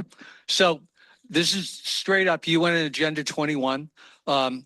Your budget is Rosa Corey. There's a video by Rosa Corey. These are YouTube files. I don't have much time here. This one's called Rosa Corey. That's Koire. Behind the Green Mask. UN Agenda 21, 62512, Part 1 of 4. Just saying Rosa Corey, Part 1 of 4. I'll bring it up. She's the expert on that. Klaus Schwab, WEF, Young Global Leaders Infiltrate and Penetrate Cabinets for Me, 2017. If that's gone, and sometimes these disappear, there'll be lots of videos on Klaus Schwab if you look up. And Schwab is SCHWAB. If you look up Klaus Schwab, World Economic Forum, Young Global Leaders, lots of videos will show him saying he's infiltrated governments, including our Governor Newsom, who is a young global leader for the World Economic Forum. That isn't allowed. But it's just happening. That's how corrupt we are. We're not America anymore. Here's another title. Klaus Schwab, Message to the Western Nations About Their Coming Decimation. This is him telling you how there'll be a park where the freeways are up near LA around 2035 now. So what's wrong and what would it be if it was America? Okay, look, you need to see Zeitgeist Addendum, full free documentary, Social Pathology, Peter Joseph on YouTube. From 7 minutes to 25 minutes. That will show you the total corruption and how the Federal Reserve causes inflation. If you want to see a complete documentary, see The Money Masters full length. That was by Bill Still. Amazing. I saw it 35 years ago. So it causes inflation. That makes the population poor. We're about to go bankrupt. We're 39 trillion in debt and our GDP is about 23 trillion a year. Wealth inequality in America is a good one. And also 1955 versus 2025, who actually had it better. So if you don't correct the wealth distribution curve to return the middle class and the poor to a decent level and bring down the elites way, way down, thousands of times. They used to only make 26 times with the others. Thank you. Your time has expired. Next is Ariana Federico online, followed by Consuelo. Good morning. My name is Ariana Federico, she, her, ella. I'm with Mid-City CAN's transportation team. So SANDAG did include the Youth Opportunity Pass program, which we are very grateful for. As you know, the program does provide no-cost transportation passes for young people that are 18 and under. And this approval of the budget would extend the program past the June 30th, 2026 deadline. We do hope that if the program is approved, that staff considers a marketing campaign or a press release, to say the least, for youth and families in schools. We've been actively reminding folks that this is a pilot program, that it would require extension. So it would be for the benefit of all communities in the county to be updated about what is happening with the program, so that they don't have to they don't have to get rid of their pronto passes. And then, as mentioned, it is secured for another 3 years. We do hope that SANDAG considers additional funding streams. In September 2025, the governor signed SB 840, which allocated 125 million towards transit passes. And San Diego is actually one of the few regions that offers free transit for youth. And has also the highest ridership rates. So it would be helpful for us to get updates about the implementation of SB 840. And we're here to also support that. Federal policies like HR 1, they are really impacting a lot of communities in programs like the cuts to Medi-Cal, CalFresh. So we are concerned about the quality of life for our young people. So continue to fund YOP. Thank you for your time. Next is Consuelo, followed by Blair Beekman.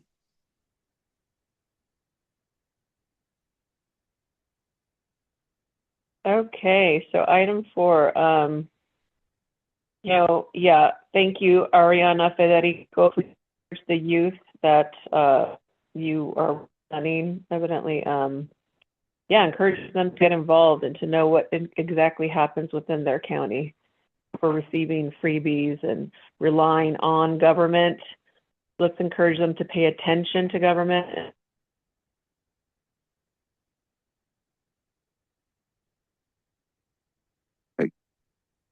You may be muted, Consuelo. Are you still there?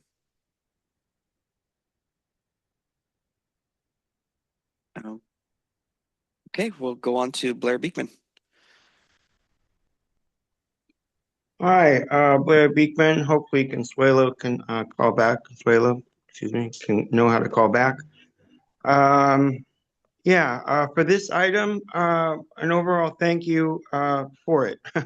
It was actually pretty detailed and what you guys are having to work through and go through, and it was just really nice to hear. I've been attending, public meetings in the Bay Area recently, mostly Oakland and San Jose. They've been doing some really interesting work that you may want to check out at some point. They had a recent BART presentation on the future of BART. They're having serious problems in their future. Budget problems, the same as a lot of California transit agencies at this time. It's pretty clear that there's some sort of thing happening that transit agencies of California are going to have to review themselves in 2027 and onward. And very interestingly, the BART person spoke of the very things I've tried to mention here a few times, that we can have new interesting ideas and funding ideas and patterns that are unique, that we were thinking and talking much about before COVID, but couldn't be implemented because of COVID. And we got stuck with those old patterns of getting a ton of money and now we have to pay that money back. There's different ways to work besides that. And as the previous BART person at the meeting in Oakland, offered, these choices of new funding ideas are possible. In all this work you're doing here, good luck in those efforts. It takes a lot to figure that out. And I just wanted to remind yourselves that we can be thinking out of the box, and we need to be in these upcoming budget crunch items we have to be worried about. Thank you for all the efforts on this item. That's all I have to say. Thank you. Thank you. And then Consuelo's back. We'll give you your time at a minute 30. Consuelo, go ahead.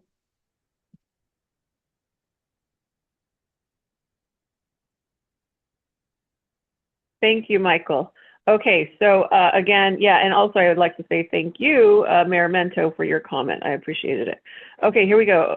Zero-based budgeting, building from the ground up. Okay, well, since it's on the floor, perhaps we could actually build something that benefits all, not just developers or those contributing to the UN agenda for the 21st century. It's always so disappointing to listen to these budget items, expenses being discussed on how to continue funding agencies that have no actual positive impact on residents of this county, especially the most vulnerable and underserved. Those residents in these areas not only do not have a voice, many are entirely unaware that this agency even exists, and many others. So they could speak. Let's see, sorry, lost my way. Okay, so, I passed through these lower income areas and there are way too many roundabouts and topped with unnecessary bike lanes, mostly being used by, I'm sorry, but crackheads. No judgment to the crackheads. Thank you, your time has expired. Will, you had your hand raised? I don't see it anymore. Please confirm you need to talk or not.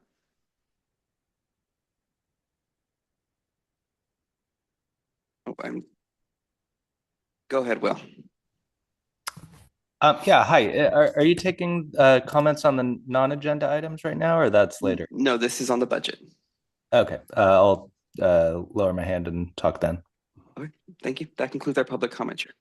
Very good. On to member comments. Mayor Jones, you're up. Thank you. And I realized what I did last time. I'm going to tell on myself. I was pushing that button, forgetting about my little remote. So anyway, that was my bad. Anyway, I did want to bring up a question on the HR budget. So it does say 3% compensation adjustment pool. I recall, I don't think it was last year. It might have been the year prior, but we had had the pool and it was 3% of all of the salaries.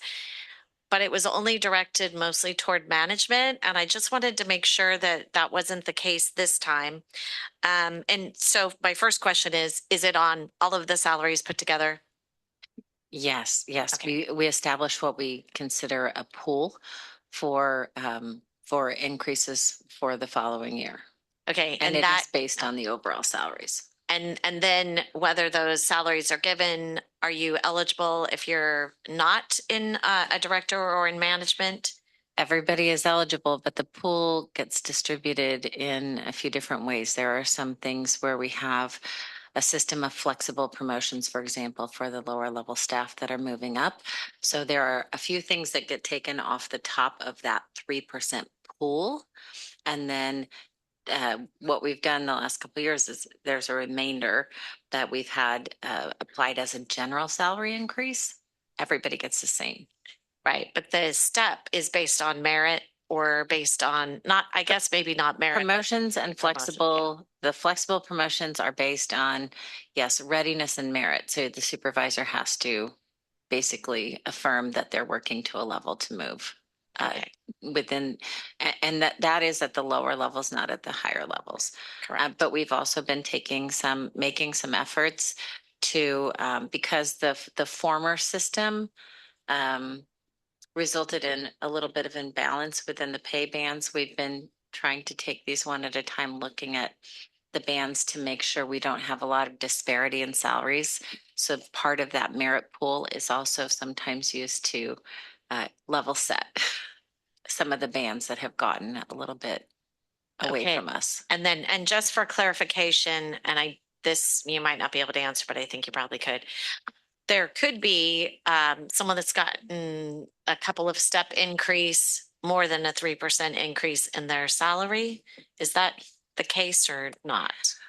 Well, they're applied differently, right? So if you had a flexible promotion, for example, in January, when we come around to the next general salary increase, it would be applied to the higher level pay. But if you had a flexible promotion, and maybe Josh can clarify, within a certain time period, it's not compounding to that extent.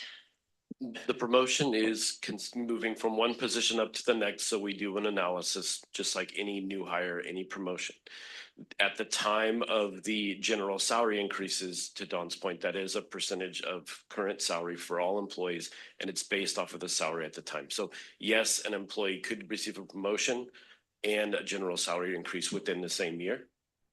Okay, all right. Thank you for the clarification. Thank you, Councilmember Moreno. Thank you for the presentation.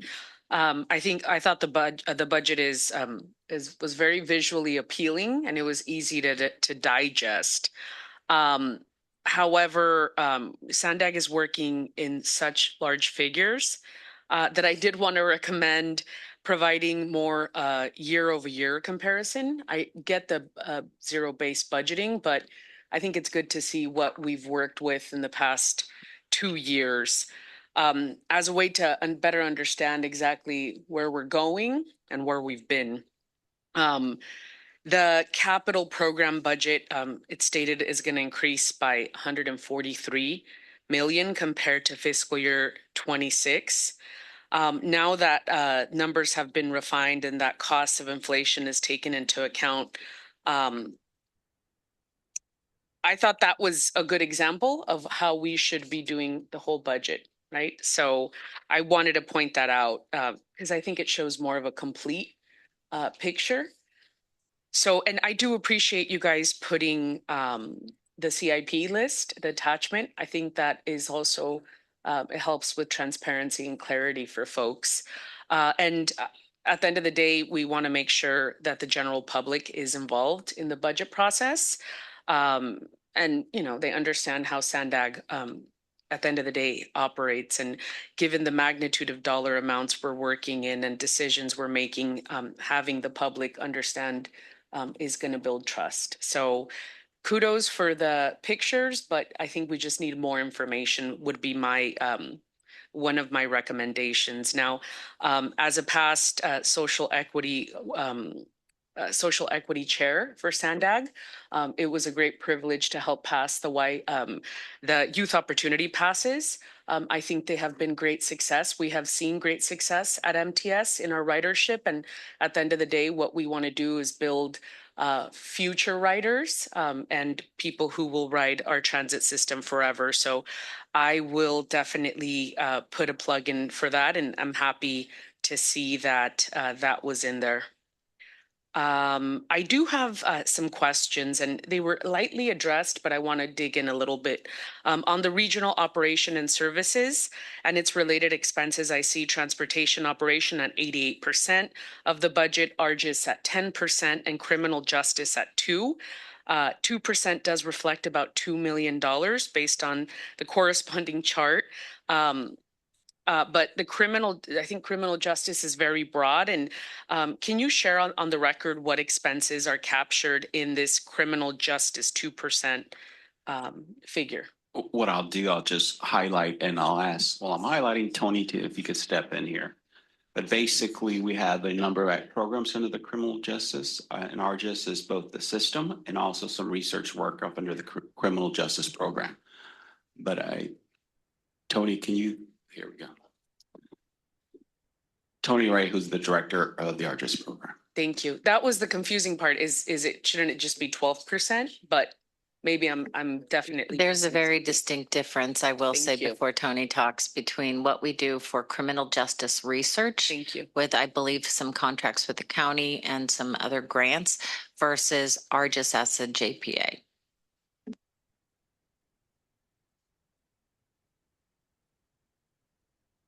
If we're just talking about the criminal justice system, that department in SANDAG that is separate from the budget or the operation of ARGIS. I can't talk about I can talk about what they do. I can't talk about the finances since I'm not involved in that part of the budgeting for ARGIS. I'm sorry, for the criminal justice. Criminal justice. That sparked my interest, and I'm sure it sparked the interest of some of the members of the public. I would presume criminal justice is ARGIS, but I'm being told it's absolutely not. So the difference is ARGIS is 50 years old, but SANDAG is like 55 or going on 60 years old. And SANDAG has forever created the reports for the region that identify crime trends like quarterly, bi-yearly, yearly, and et cetera. And these reports are published for the public. For universities use them, individuals use them, and the police departments also use them to do analysis and planning and et cetera for their operations. ARGIS provides data. No, I understand. I just wanted a clarification on criminal justice. There's a difference. So criminal justice are studies. It's our studies, the research program under SANDAG, and they do a lot of research on criminal justice, whether it's programs or even they also evaluate or assess new policies. But they pretty much put research effort from a SANDAG perspective. Thank you for that. We use them in the city of San Diego. We use your data. They're generally funded also by grants as well. They're funded by grants. Okay. So thank you for that clarification. And also, I had some questions regarding our turnover rate being 10% in fiscal year 25 and the number keeping trending upwards. And I do thank Mayor Jones for your questions. And just, is this 3% only for fiscal year 2027? For the merit pool? Yes. Yes. Okay. Yes, and that is likely to change slightly between draft and final. When we have final information on, where other jurisdictions have gone and, our final recommendation on what that should be to provide an adequate general salary increase after all the off the tops. Okay, so that might change. Okay, and when will we hear this again? When will this come back? The final budget is coming back. Yeah. May 9th. I'm sorry? May 9th. May 9th. Okay, so we'll have a final number. Yes. Okay, wonderful. Well, thank you for answering the questions, and thank you for the presentation. That concludes my comments. Thank you, Councilmember. And that highlights something that when we do see this again, it might be nice to have the year-to-year comparisons and then the final to draft comparisons as well, so we can see those. I think that'd be helpful. Councilmember Gasterland? Yes, I have a question about the Lausanne corridor. coastal corridor portion of the budget. So this is in chapter 5. It's page 214 of the PDF. It's page 5-9, and it's the capital program chart. So adding up the Lausanne corridor spending that's going to happen between 2026, because that's the column, through 2035, the total is $1.06 billion that SANDAG will be spending on capital improvements on the Lausanne coastal corridor. Of that 1.06 billion, if I did my math right, it's 652 million will be in Del Mar to Sorrento Valley, which brings me to my question about the particular project, which I'm realizing I really don't know much about, is the San Diego to Sorrento Valley double track. That is a $277 million line item. And this is in addition to the $350 million that this board approved a couple weeks ago for the bridge replacement and the platform. So I'm wondering what will be done in this next fiscal year. I guess this is a question for Clint. And I did send this by email regarding the item 3.6. Response in the email. Yeah, in the San Diego to Sorrento Valley double track. The San Diego to Sorrento Valley is the Lausanne realignment project. It's just the name that's always been in the CIP. We refer it, which is commonly known as the realignment, but the San Diego, it's the same project. Okay, so this is the environmentals for it. Yes. Okay, maybe we should put a little parentheses on it that points out this is the environmentals. Thank you. Councilmember Shin. Thank you. Thank you for the report. Just kind of continuing on from our retreat, which we were all so kumbaya that day. It was so great. I kind of mentioned about how we create a methodology of prioritizing each project, kind of emphasizing that had we not had any project, we just wipe the thing sterile and just have a system of how we create our priorities. How do we triage this? How do we do it now? And are we already talking about how do we do it moving forward? Meaning that I find it'll be frustrating if all we're going to do all day long is talk about our local priorities here all the time, and that the squeaky wheels are the ones that get the traction. Because I can talk, but I'd rather not just constantly say like what Carlsbad needs, as opposed to what does SANDAG need as a whole. Have we kind of gone down that path now? Yeah, from our perspective, yes, right. That was the conversation last year. We brought the 5-year prioritization plan, right, and came from the board, gave us your priorities, goals. We came back with that prioritization list that did a sub-regional spread that focused on a balanced system, right? And we identified those projects over the next 5 years that we really wanted to get into construction while also building that bench behind it, right? We will be needing to come over the next couple of years, kind of, okay, what does it look like after those 5 years? And we could maybe bring it back again. I know we started touching on the border retreat, but it kind of got short on time to kind of reiterate what was done in November. But we could bring that again if you like. But we'll definitely be needing that the next, 2 years, 3 years, kind of, okay, we're working on these 5-year plan. Now, what is it after that 5 years? I think like just kind of carrying on to like even what Councilmember or Director Moreno was saying, there was a clarity that we got to see through simplification, meaning that when I'm looking at all of these projects, it's definitely easy in an engineer's mindset to look at the spreadsheets. However, if I can't find a place where I can see literally the triage, right? Literally the priority of which projects are first, and then which ones, that don't have off ramps, and then which are the ones that they're great to have. And the reason why I say this is we're in a precarious moment in our economic times. And that actually allows us to be more stronger, meaning that we have to really scrutinize each project even more so. And there is an extreme difficulty on this board to be able to figure out that, because we're so focused on the jurisdictions that we serve.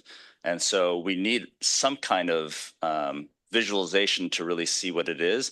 And then we can kind of work through that together, as opposed to seeing this like blob of projects, if you will. And I can't tell my constituents where we kind of land on that, and why it may not have to deal with us at all, the 5, the 78. It has to deal with the 67, and there's priorities because of that, or our Lausanne is more important. But I probably need it more digestible. Quite frankly, you know, I can be a rock sometimes, and then I have to explain it to the general layman on top of all the other issues that I have to talk about in our city. And it would just be great if, in a sense, to just make this more elementary for us. Yeah, I think we'll take that back and see how maybe we could visualize that. And then we're also working to then tracking, hey, this is what we brought in November, right? And then this is how we're progressing through that. So we'll look at different ways we could help visualize that. I do want to touch on when we talk about prioritizing, giving a number, right? That was part of the conversation as we specifically try not to this project's more important to that project. It's more about a strategy. And a good example is the I-5 extension, right? It was a priority as part of that prioritization list. But it's more about the funding strategies where we went in coordination with Caltrans and put a grant opportunity to fund. That grant didn't come through. So now we kind of look at that overall plan and how do we best deliver all these projects. And when we start saying this is number one and this is number four, we lose some of that flexibility, right? Because the money's sitting on number one where, well, it's not that it's more important. I can still advance four while we're going to looking for opportunities, or we hit right away issues, right? And so it allows us to have more flexibility in that funding to make sure that that list that the board approved, where the goal is to get all those projects in the 5 years. I think it's kind of when I was relating to, let's say, you know, a mass casualty incident triaging, right? Yes. I don't go 1 through 10 either, but I do say these are the high priority projects. These are the moderate ones. And then these are the people who are, call them like the walking wounded. They just kind of hang out there till I can deal with them. Yeah, we'll. And just probably just some way to categorize this and bring it back to the folks. And then to just go in the micro, we had a great discussion the other day about my clarity on the employer commuter program, and I just think it's not highlighted enough that we're praising employers to be able to find incentives and means and measures to be able to get their employees to clump together and do the commute. It's really difficult to convince them sometimes to get on a bus or get on a rail system, but for them to get incentivized to have a van to come together in their local areas and then do the commute. And then we end up doing what we call the Diamond Award. Is that correct? Where we end up giving out awards and praising these employers for doing what is the most difficult thing in our opinion here at SANDAG, which is getting them up in the morning and then getting them quickly to their work and back. So that's all. Thank you. First Vice Chair LaCava. All right. Thank you, Chair. Thank you for the presentation. I know we heard this at Executive Committee, so just a couple of minor things that kind of popped up. If I saw correctly on your schedule, you went to ITALK. I don't think I heard. Did I miss something? Did they have any input on the budget? ITALK reviews the Transnet Capital projects, and they did not have any comments. We made the presentation. They had some questions about the projects to make sure that they were continuing to move forward, but we were able to respond to those. Okay, great. Thank you for clarifying that. And we heard at Executive Committee, and we've heard it again today, this kind of almost a new proposal about the West Valley River crossing. In a very short form, I don't know, Don or Susan, can you clarify?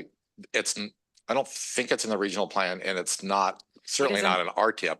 So what would be the next step? I mean, functionally. It is in the regional plan. Yeah. It is a tier 2 EAP project. We're still working on the tier 1 EAP project. Right. So the board adopted an early action program for the bike projects, and it was 2 tiers. So we're still working on implementing tier 1. We have not started that project. So it's in the regional plan, but we haven't done any of the planning to advance that project. All right. So that would be a necessary step, and whether there could be some private dollars to kind of get some sense of scale of what that would cost, because that's going to be a big part of this. The high level cost estimate for that project in the regional plan is $8 million. But again, that's an absence of technical studies, environmental analysis, so that cost estimate could change. I will say the state just opened the active transportation program call for projects. So there is a funding opportunity that the city could consider going after. And the regional call will be coming out in July. We're actually presenting the draft criteria to the Transportation Committee later today. All right. Thank you for taking a moment and kind of talking about that, since we're clearly seeing some public interest in there.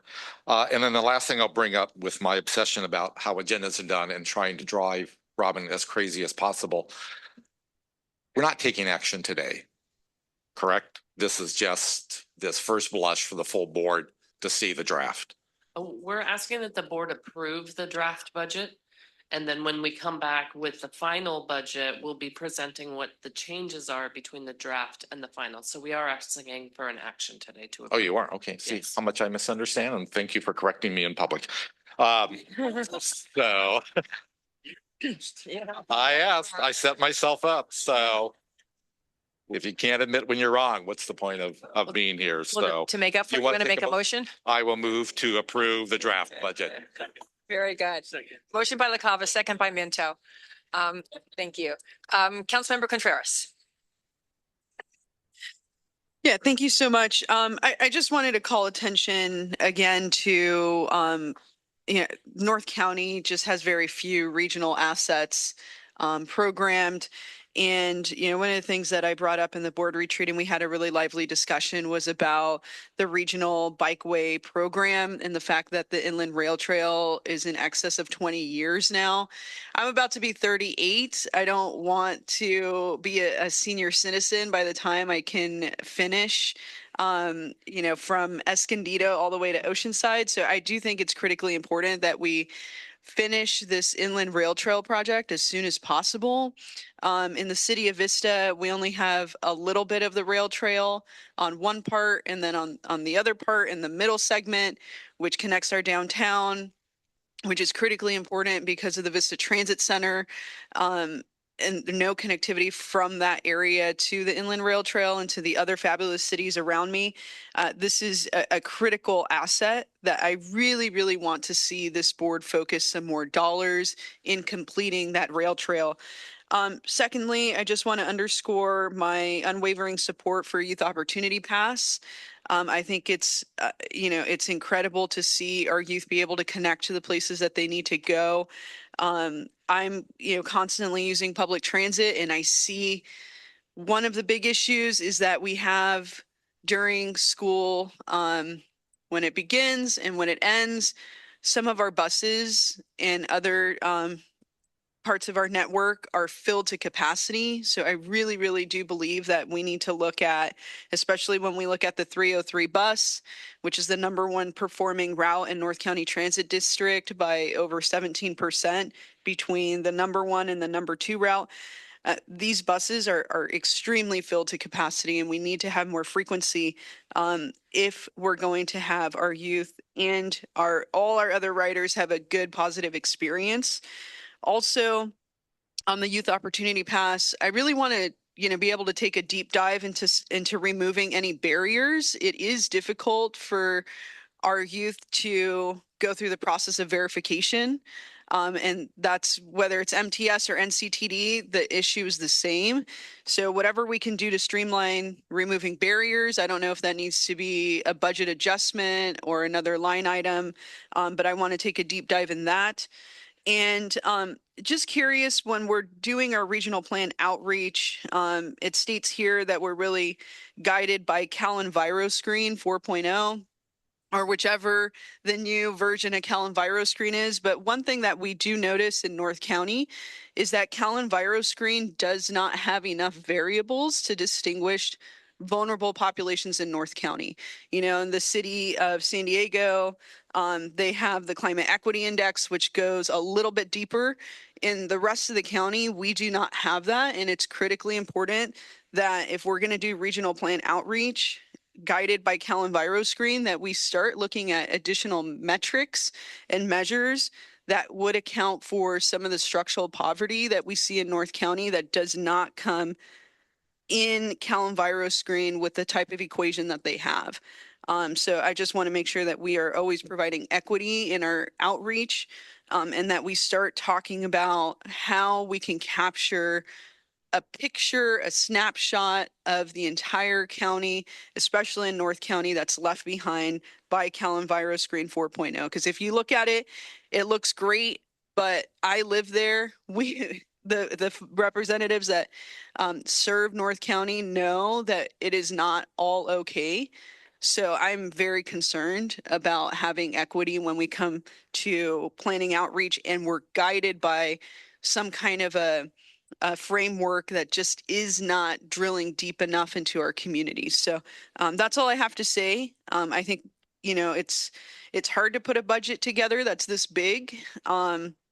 I definitely think that I appreciate the way that staff put it together. I do think that there's some additional, we're elected officials. We have a lot of reading to do.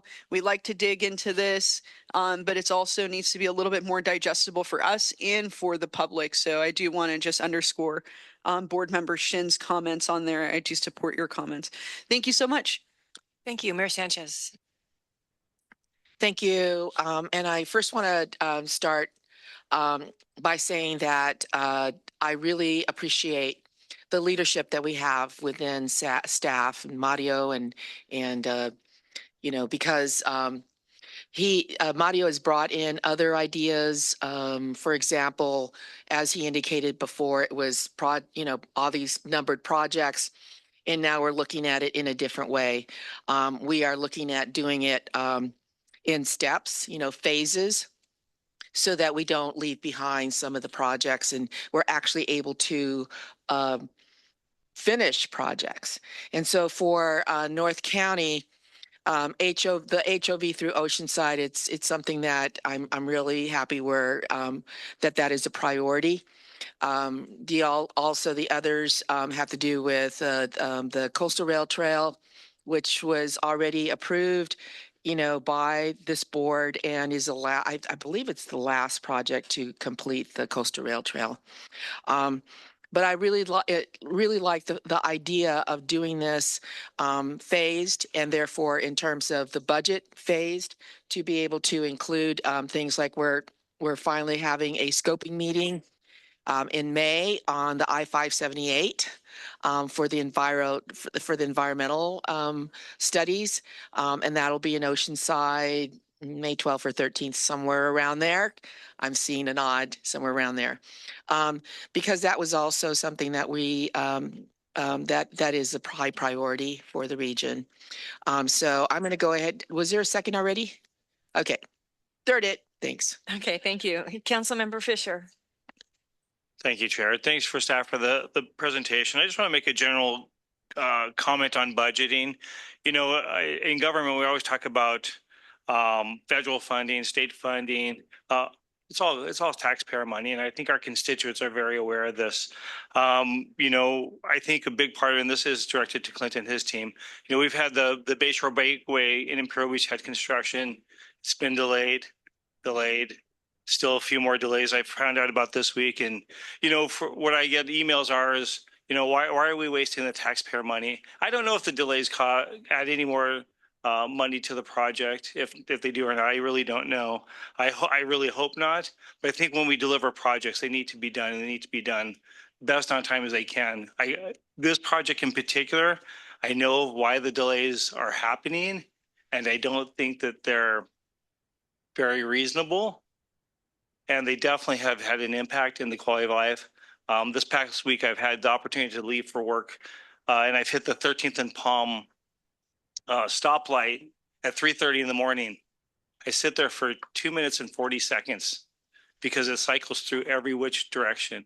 I've watched somebody run right through the red light. They're tired of waiting. So again, I know staff doesn't do it intentionally. I know that there's anything, but I think that delivering projects in the sight of the public is very important, because any delays, because again, SANDAG team has sent out e-blast to people. So they're expecting this to be finished, and then they're going to get an e-blast. So we've had another delay. So just a general comment on how important it is to deliver on time as much as we can, because the public looks at it as a waste of their taxpayer dollars. So thank you. Thank you, Supervisor Aguirre. Thank you, Madam Chair. I just quickly want to associate myself with the support for the youth opportunity passes and the comments that Councilmember Contreras made regarding the climate equity index that the city of San Diego uses. Not for this conversation, but for a future one. Maybe there's an opportunity to secure funding to develop our own here, because I do share those same concerns. Imperial Beach, every time we have a CalEnviro screen analysis, because we're so small and one side of the street may have, $2 million mansions, and the other side is multifamily housing, we don't get down to the nitty gritty as far as the real needs. So just an idea for the future. Potentially, we could develop our own. And then just lastly, I'm going to reiterate my comments at the executive committee regarding my interest in having two separate budget proposals when it comes back to us. I would like to see one that does not include ICE HSI, even though the funding that they contribute to our overall budget is 0.014%. It's more to do with the principles of not including this agency in our next budget iteration and in the ARGIS JPA. Thank you. I just would like to respond that, so from a budget perspective, purely a budget perspective, we are removing funding for those. Obviously, to actually remove the agencies would be a different piece outside of the budget. But those are, I think, things that are still in discussion and consideration. But for the purposes of the budget and the budget approval, those funds from those agencies for membership are being removed. Is it a conservative approach? Thank you. I just wanted to put that on the record. Thank you. Thank you. Councilmember Chavez. Thank you. I feel this is too near. First of all, I want to thank you for the 6.7 million for the Palomar Street Rail grade separation. That is something that's needed. As you all know, we have one of the biggest projects in the nation, the Gaylord project that came to our Bayfront, not at a Bayfront, I should mention, and it just causes a lot of impact, traffic safety. I also wanted to mention that the SR 125, I know we've talked about this analysis, the pavement bridge structure, and also how Caltrans is going to receive the 125 and how much it's going to cost Caltrans to receive this. I hope we can better the numbers moving forward. I feel like it's in pristine condition and softly used, but I know that I'm aware that when Otay Mesa East port of entry is opening up, we're going to see a lot of commercial travel through there. And I know there's a discussion of managed lanes. I still want to see if we're adding another lane for that, just to make sure that we're not keeping another lane, all the lanes congested with what's coming. I do want to mention that I want to give a shout out to Corina Contreras from the city of Vista for being a trooper in the last meeting. We had the board retreat. She took a bus and the trolley and everything up to Jamul, and I want to give a shout out to her. But she did point out something very important, that moving forward, we should be a little bit more mindful that she saw one or two spots left in that bus. And it wasn't an accordion bus even, it was a regular bus. And there was a long line to get into that bus. And as we've heard many, many times from Imperial Beach and other cities, we have buses, accordion buses that are basically empty going around the city and that are just sometimes even a nuisance mentioned to the constituents there. And you know, maybe we can switch and match and do an analysis and ask MTS to do this analysis of where we can utilize these accordion buses or just give a better service so people don't have to be waiting in line and hoping they could sit on that hours or that time slots bus. So thank you again, Corina, for pointing that out. And I think moving forward, we can have a better tab and see how we can better utilize these resources. Thank you. Makes sense. Very good. Councilmember Mendoza.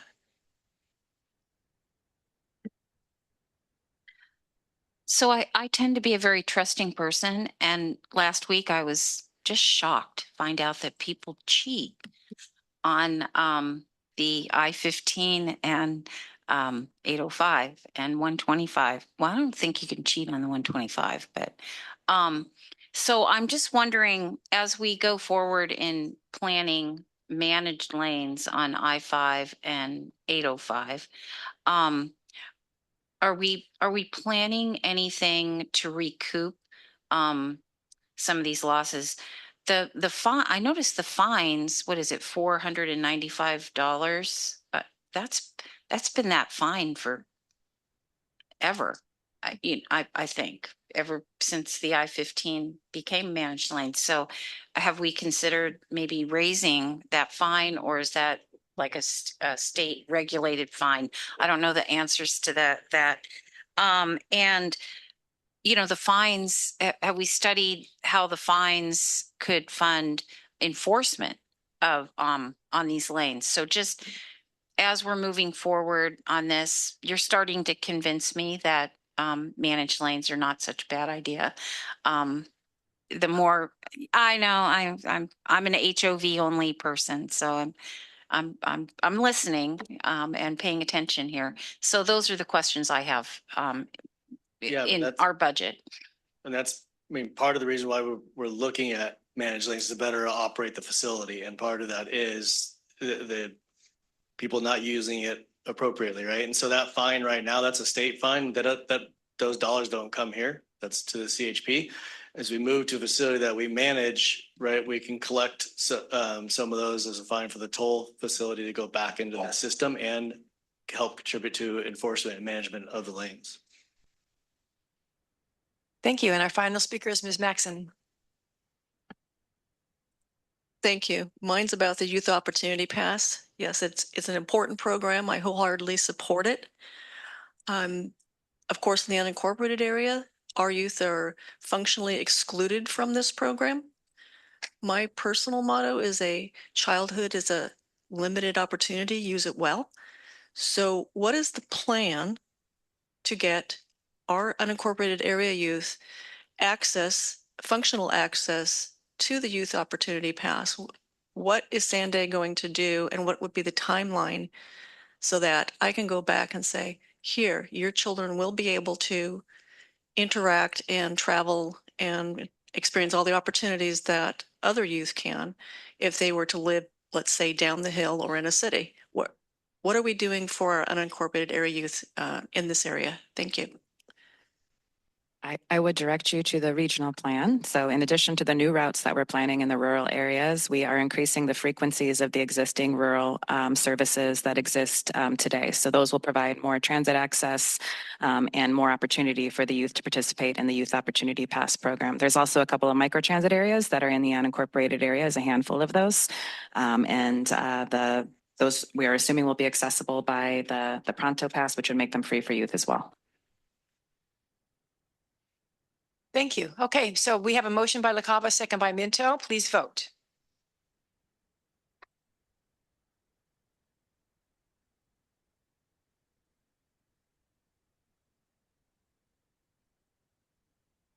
Joe. You have to. Oh, you do? Oh, county, sorry, Supervisor Aguirre. No, it's Joe. County of San Diego A is not, you're using that. There we got it. You did it. Thanks. All right. Okay, that passes unanimously. We're now on to continued public non-agenda comments. Michael, how many do we have? If you were Leif Gensert, Guthrie Leonard, Blair Beekman, Dominic Bendinelli, Will, phone number 1415, and Kina Bramlett, if you could raise your hands again, we'll go there.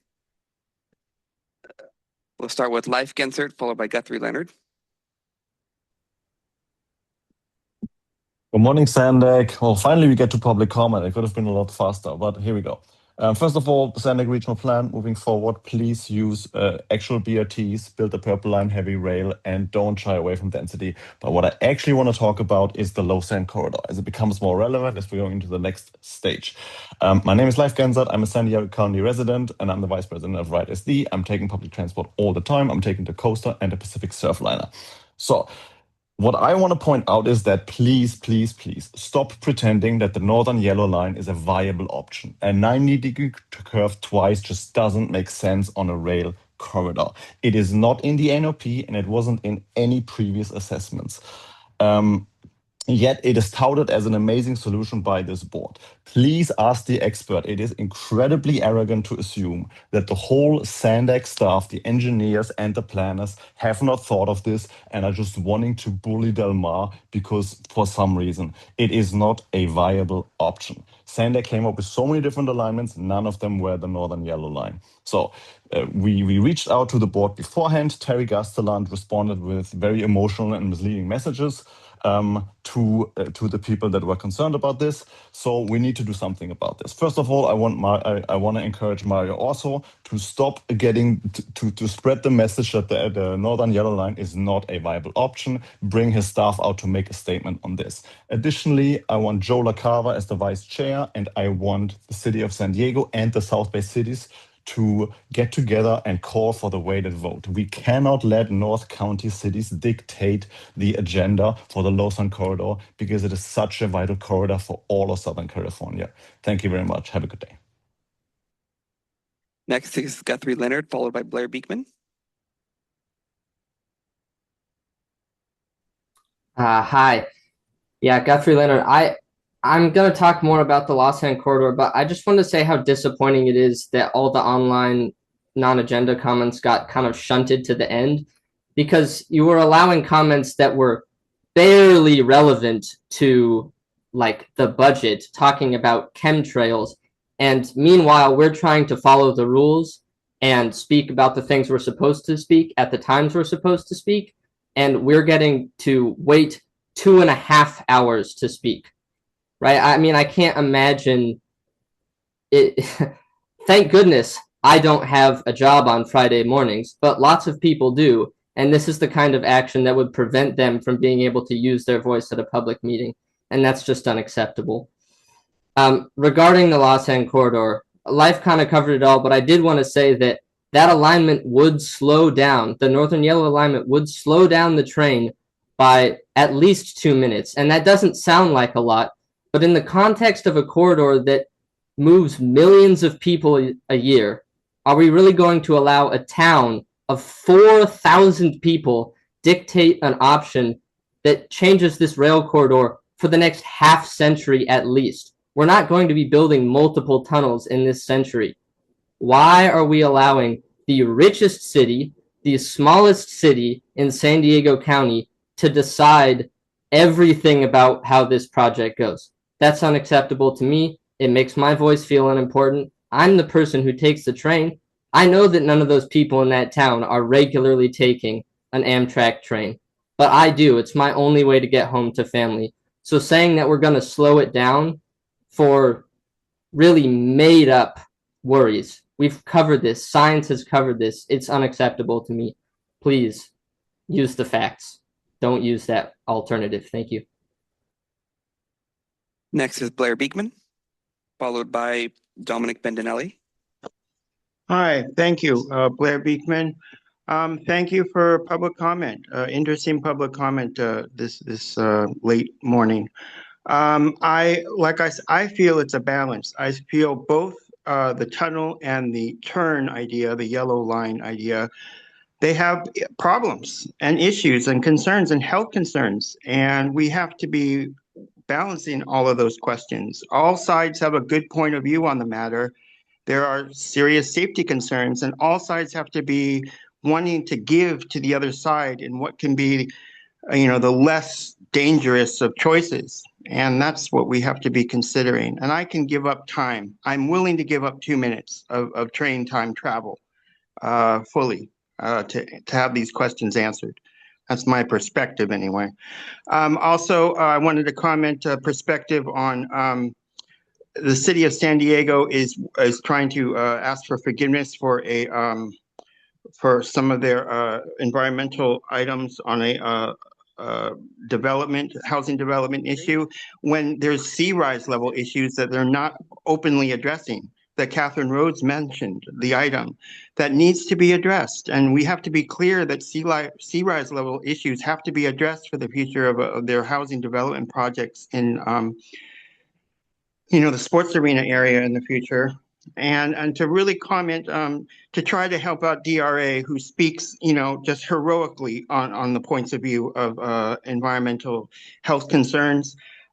Remember, we could not have those conversations about what chemtrails and those kind of issues 5 or 10 years ago. They weren't allowed.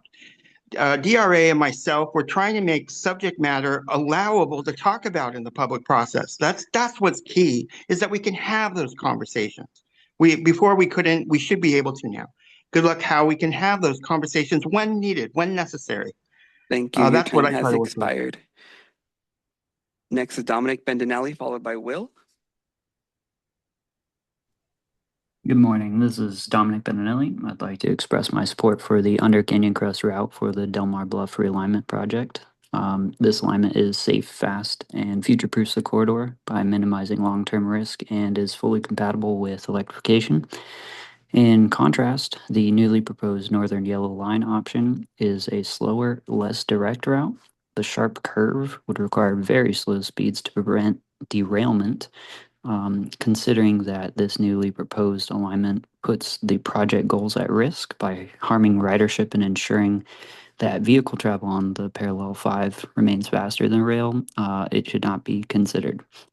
To remain competitive and to build a strong lasting foundation for rail transportation in Southern California, this project needs to be done correctly. If you followed the progress of the recent LA Metro Sepulveda Line and K-Line Northern Extension projects, tunneling concerns were brought up repeatedly. When raised, the LA Metro staff conducted studies, referenced national and international projects, and time again have shown no negative impacts from the deep tunneling. You've spent years and millions of dollars studying 5 potential alignments.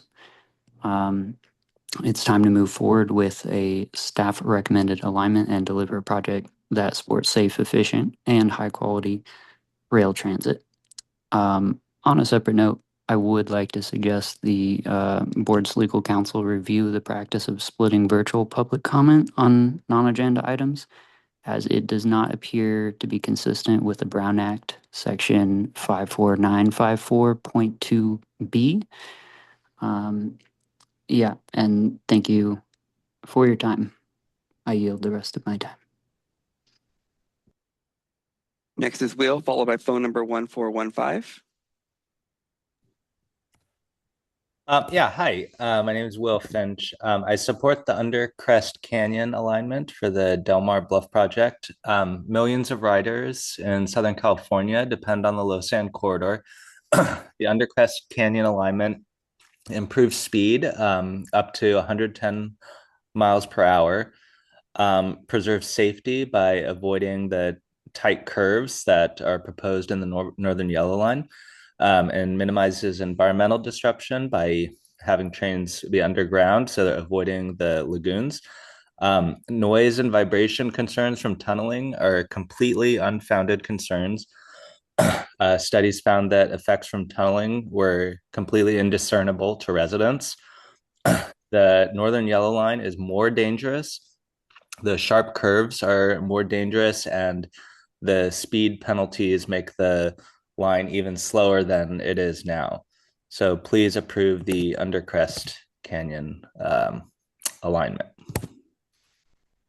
I yield. Our next comment is phone number 1415, followed by Kina Bramlett.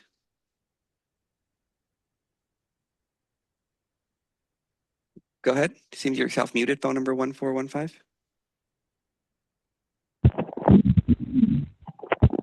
Paula Bold. I say the feds are broke so often you may think I'm kidding. The Treasury Department's own FY25 financials showed 6.06 trillion in total assets against 47.78 trillion in total liabilities as of September 30.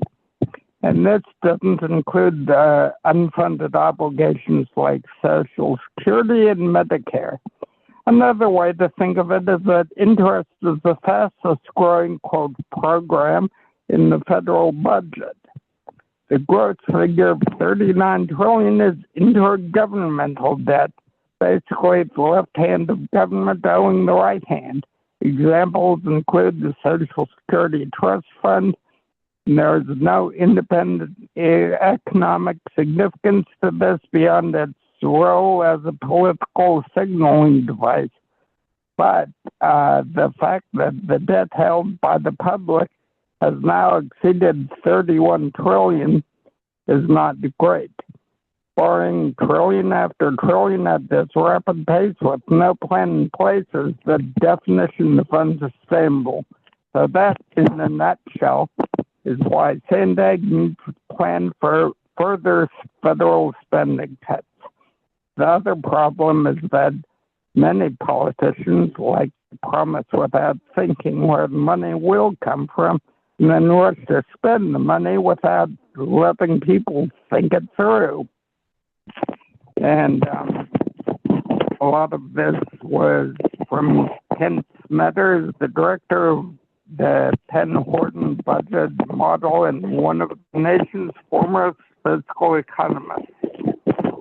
So, Thank you. Your time has expired. Our last public comment is Kina Bramlett.